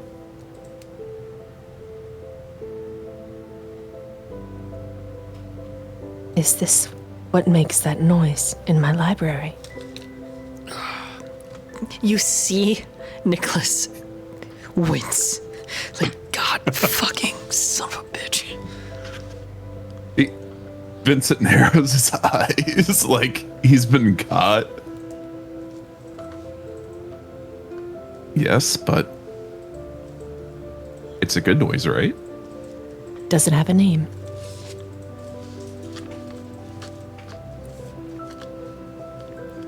You can feel This one doesn't yet. through your peripheral. But Nicholas is giving you the most do not name it something stupid in front of the girl I like look.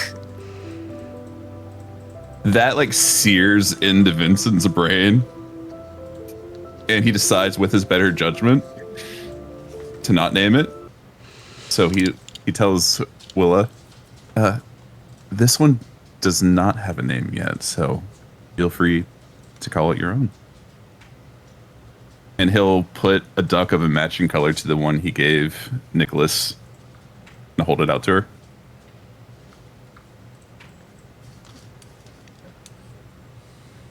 Her arms are a little shaky, but she puts her dusty, crusty arms out, accepting the duck, and gives it a tentative squeeze. And as she does that, you get to see little crumbly bits falling off her fingers. Just a little poof of dust as it squeaks. As it comes out of the mouth, just With that being said, Butch, what were you saying earlier? Oh, there's a candelabra on the grandfather clock. I was thinking maybe that's where our candlesticks might fit.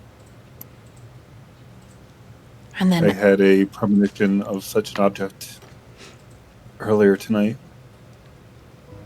this is the point that Elyssa and Cheshire, if you want your conversation to have led you up to the top of the stairs, the two of you are now, you've crested onto the balcony with the rest of the coterie. Or are the two of you still depends talking? on if Cheshire would actually sit there and listen to her while Vincent is away.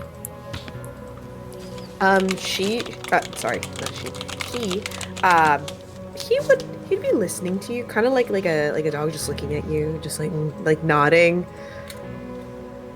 He'll follow you. Cool. Sorry, what were you saying, Butch? I was thinking that all our candles we were finding go to the candelabra above the grandfather clock here. I mean, you're probably right. How many slots are up there? I believe it was 6. It's 6 up there, but we need 7 total. We need 7. What was the 7th one for? Vincent moves all the candles to one hand, then he pulls out his own holder. well, I see.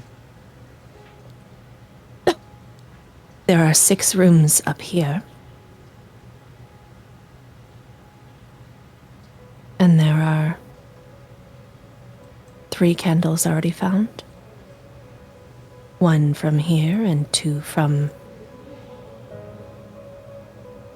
downstairs. That And we is have 5 7 more candles. 5 more rooms up here. Yes. Did you want me to search them? Since I don't get the dread feeling. It would probably be for the best. Oh, I could help you. I don't experience what they're talking about either. Sure. I'll finish these 2 doors over here if you want to check those 3 on the left side. Will do. Wits and awareness, Elyssa. Let's go. 4 successes. Okay. Cheshire is also watching Elyssa very it's really intense because that's the person that he is, but he's keeping protect the baby. All in total, between Nicholas and Elyssa, you find 8 candles total.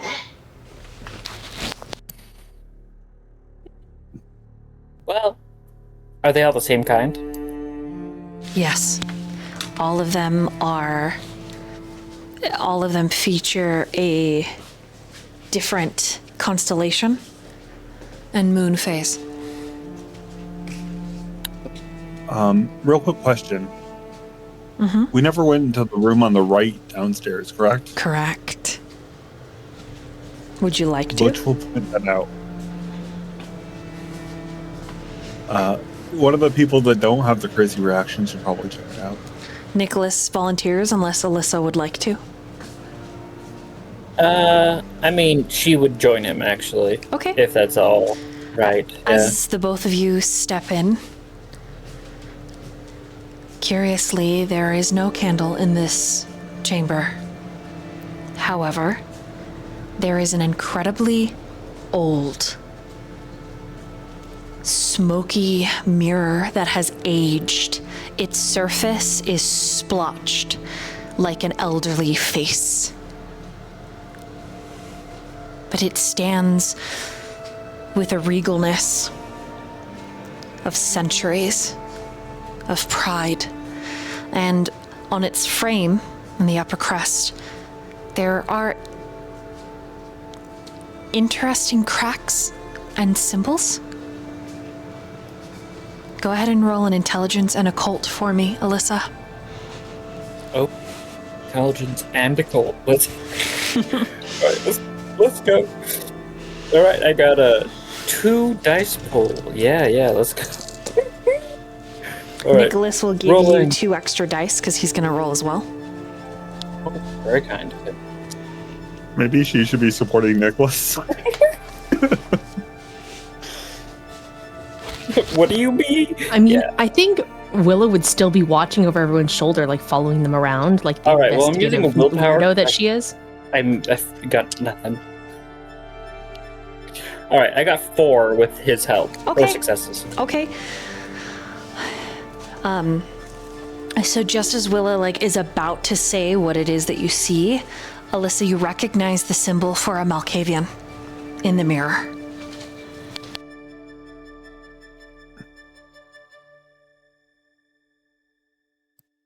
Do you think the owner of this house is Malkavian? Huh. And I think you said the rest of the house was fairly clean, right? Or am I misremembering?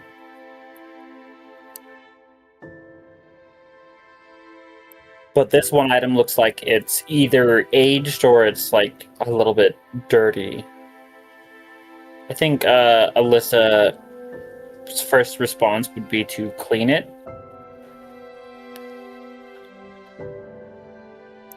Or at least try.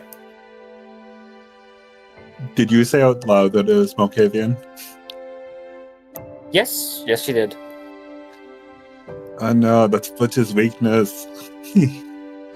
Curiosity's gonna kill this cat. Yeah, Well, what do you do? Welcome to the club, brother. Welcome to the fucking club. Let's go. Hearing that it's Malkavian, he's gonna try to step inside the room and take a look for himself. Okay. Okie dokie. God damn it. Gotta make some bad decisions sometimes. They're in character. Butch, as you step into the room, we're going to take a quick meanwhile. Vincent and Cheshire, are you doing anything in particular with the candle? Or the candles that you've been given? Staring at the candle, trying to decipher the symbols, because Willamay just gave their theory and it is passing so over his head. And so he's just staring, he has his arms crossed, just staring at it, as if he stares at it long enough, it's gonna tell him the secrets. Release your secrets. Vincent, what are you doing? What do you do with the candles? Honestly, while they were getting the candles out of their rooms, he would have probably asked if anybody knew about the phases or the symbols.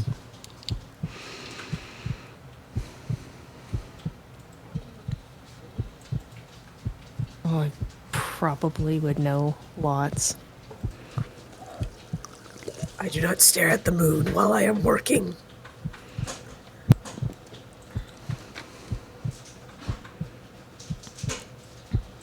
But Totally does look at the moon sometimes.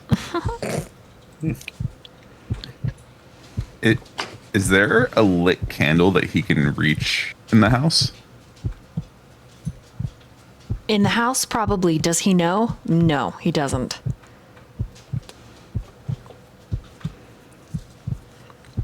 Because he wasn't with Elyssa when those candles lit, showing her the way. But specifically in this moment, is he looking to light the candles?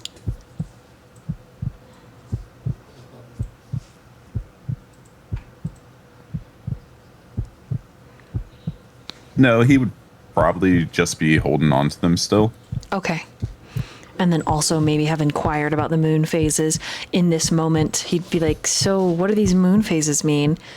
Because Willow was actively following And I would say, as she's going to potentially make a roll for it and give you some teaching, I need Butch to roll Resist Frenzy at difficulty 6.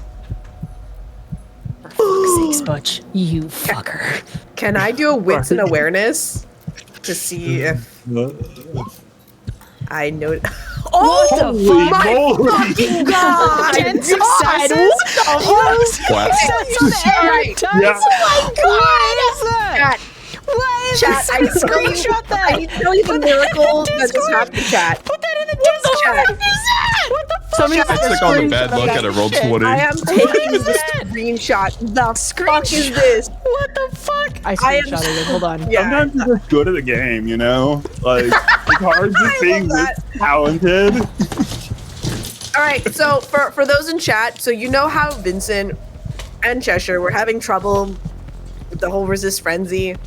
Well, guess who rolled fucking 10 successes on a resist frenzy check? Butch fucking With Holiday. 8 dice? Let's With 8 reiterate. dice. 8 dice. What Which is the insane. What can I say? I'm just a hard-boiled detective. He's got that thing on fucking lock. Good lord. All right, you resist the frenzy. You approach the mirror. The feeling is get the fuck out, but you resist it. And then the feeling pressurizes and pressurizes and pressurizes. As you get to the mirror, the glass itself begins to crack and turn black, even as Alyssa's trying to wash it. Nicholas is going to pull Elyssa back gently, protectively. I don't know if you should touch that, Butch. I don't know if you should be in here. What do you do? Is there any way I can insight the mirror? Yeah, you could roll an intelligence and insight if you'd like. I think I'm not that foolhardy to just go in full-on blind. But I definitely am. The curiosity killing the cat is very apropos right now. That's 3 sucks. 3 sucks. I'm so sorry. I'm laughing at my golden. He's being really dumb. I put my finger out, like straight out, just hanging it, and then he slowly slid his mouth onto it, like, and then stared at me. It's very cute. Is this what I'm supposed to do, Mom? Yeah. I'm a good boy. Yeah, it was pretty fucking cute. Killed me a little bit. I'm so sorry. How many successes did you get on that? 3. You don't know shit about it, but you feel like if you bled on it, something might happen. That's what it feels like in your little tick, tick, tick, tick, tick, tick, tick, tick, Malkavian brain. Bleed on it. That's the answer. Yeah. I'm gonna. Can you guys give me a moment in the room? If anything goes wrong, I wouldn't want anything to happen to either of you. Right, but like, I don't get what's going on with the mirror, but we probably shouldn't break their stuff, right? It's actively moving, like it's like there's something in Vincent! Maybe it's just, the spirit or whatever that I've been interacting with, right? Like, maybe just, I don't know, maybe it's angry in the room. There's multiple spirits in this place. 2. You've probably been interacting with multiple. 2? There's 2 spirits? There could be Not more than 2. spirits. Yeah, but they're not bad. They haven't done Yes. anything. Let's For not break it. you, I'm not They breaking are it. kind and accepting, Elyssa. For those of us who are blackened, they are not. She kind of has a squinty face, just trying to understand like what you're trying to say. Like, I mean, I think you're good people, right? Like, what do you mean, blackened? I've killed my fair share of people. It is not about killing. It is not about how long you have walked in the night, but what I can say from what I've gathered, perhaps, is how much of the day still lingers in you. Your innocence, your hope, your belief in goodness. Doors open for such things, and for those of us who have lost such a light, the house answers with our fear. It is testing the soul, not the blood. So of course it opens for you, Elyssa. For you are the lantern in the dark. You still shine. Mind you, the mirror is still actively cracking, and the black splotches all over its silver face are growing, blooming like blood or ink. Butch is very slowly going to bite his fingertips Okay. to draw blood. Okay, the moment he's- he does that, Elyssa, unless you resist him, Nicholas is going to gently guide you from the room. I don't think like she would even register it happening because like her first instinct isn't like to protect herself. So yeah, no. Okay, so gets away with it. he pulls you out, and as he does, it puts him right next to Willa. Willa, you can feel his heartbeat.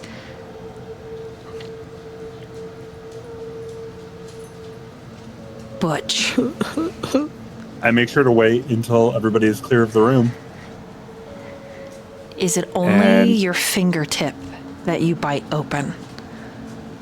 It is literally just like the tip of my thumb, like a single drop. Okay, and you approach the mirror. Mm-hmm. You Very, hear very slowly. ticking. You hear the ringing of a bell. You hear a whistle and a humming. It's a beautiful sound. Drawing and calling. At this point, from the shout, Vincent and Cheshire, if you wanted to have come down, because this is the room at the very base of the stairs, you could be there, but you don't get there fast enough unless you have celerity active or you do something celerity, which I don't know if Cheshire would without permission, but he does seem to go off the handle often, so I'll leave it open to you, Spec. You hear Nicholas shout for Vincent.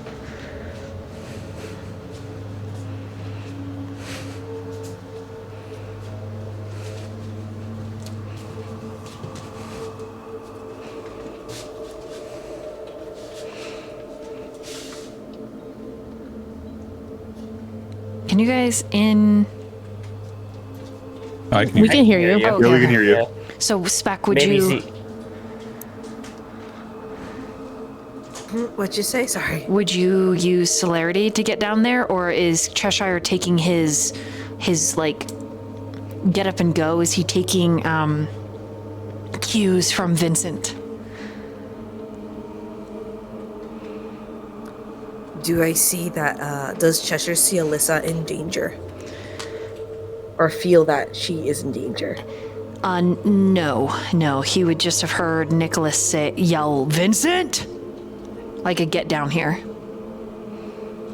He would follow Vincent and be ready at a moment's notice to just either get in front of... You know what? He is going to use celerity. You know what? Okay. Fuck it. We ball. So as he gets down there, he sees Butch bite his thumb and move towards this mirror that is actively cracking. Nicholas is pulling Elyssa out. Does he respond?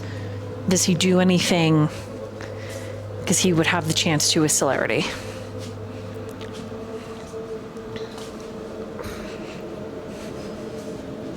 He doesn't know what happened at the door, did he? No.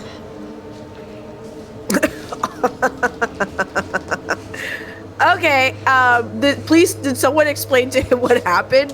Hint, hint, coterie. Would he be next to Vincent, like upstairs, or would we all be down the stairs outside the door? So because he used celerity, he's actually ahead of Vincent. Vincent's still coming down the stairs.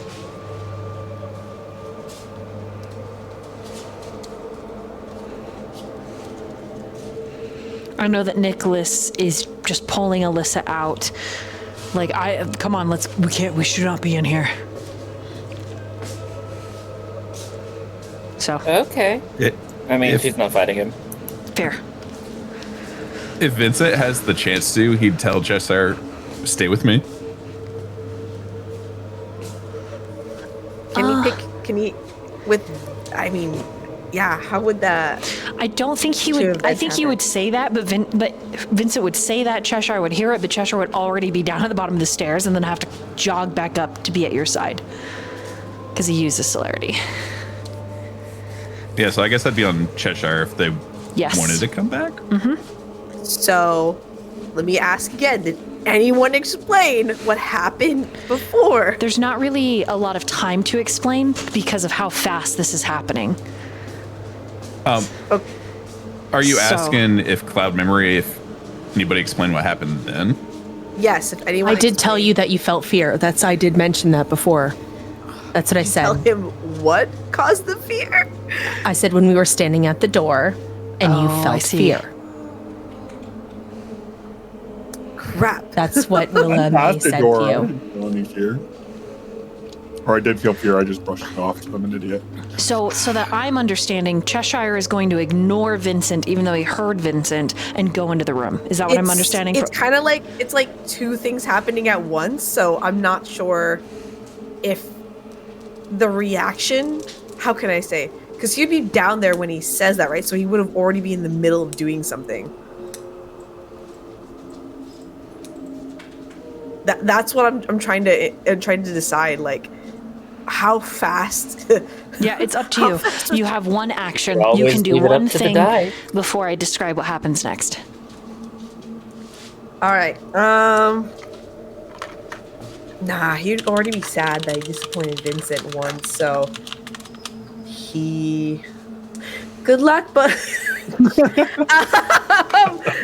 he would just immediately, like, it feels like he never like it's like a win. He's right by your side, Vincent, like the good dog that he is. So he goes, and then he comes, and then he immediately comes back. Vincent recalled him, so, and that was before. If he had said it and he was right there, he wouldn't have, because the thing is, like, I'm thinking him, like, I would have used, he would have immediately tried to use, like, Blink to get Butch out as well, because he understands that Butch is someone important.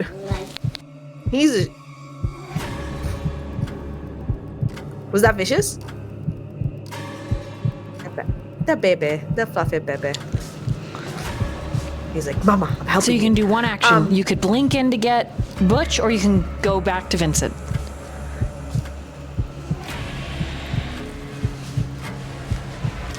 Nope, Vincent's already told him to come back, so he will. Okay, so he's gonna go back. He's already. Yep. Okay, so as you go back, next to you, Willa, is Nicholas, and then next to him is Elyssa, and he's letting go of Elyssa as the door starts to close, and then it slams the glass. You put your thumb on it, it breaks open, taking your whole hand inside. You gain 1 hunger, Butch, and you let out a wretched scream, and then you hear in the most beautiful crystal bell voice, "Thank you. I've been stuck in there for a long time." And that's where we're going to end tonight. Oh, shit. Cheshire's a good dog, so, yep. Vincent says heal, he says, okay. You know what? I'm actually happy with that outcome. I was nice to somebody. So, I feel, as a player, horrible, because I would have loved to have saved Butch, but, you know. Nah. Well, we all know I used up all my luck on that one roll before the thing happened. Yeah, you got like 10 successes there. Yeah. On an 8 dice roll. Master's already unhappy. Thank you Don't guys be so sad. much for being here. Super duper appreciate it. All of you are really wonderful. Thank you again for the wonderful raids, all of the gifted subs. It just so super much thank you. Really appreciate it. we are gonna go raid the Cat's Meow show, where a friend of the channel and a player who streams on the channel with me, Just Another Villain, is playing a Ventru. Best plan. Yep, he's playing a Ventru, so we're gonna go support them, and let's go support Vil. And our raid message will be, what do you guys want it to be? Butch breed the spirit lady or the mirror lady. What if we do something for Vil, like support Vil, like something? Oh, We go Viltru. It's a combination of Viltru. Oh my god. Like Viltru, like I can't. That gives me invincible vibes. Viltru hype. Viltru hype. Like that's very like invincible. Oh my god. I love like it. the Viltrumites. Like Viltrumite. Yeah. I love it. No. I love it. Oh Okay, god. we're doing it. Can't. We're doing it. Let's go. Let's go. Thank you guys. Thank you guys. Bye. Goodbye.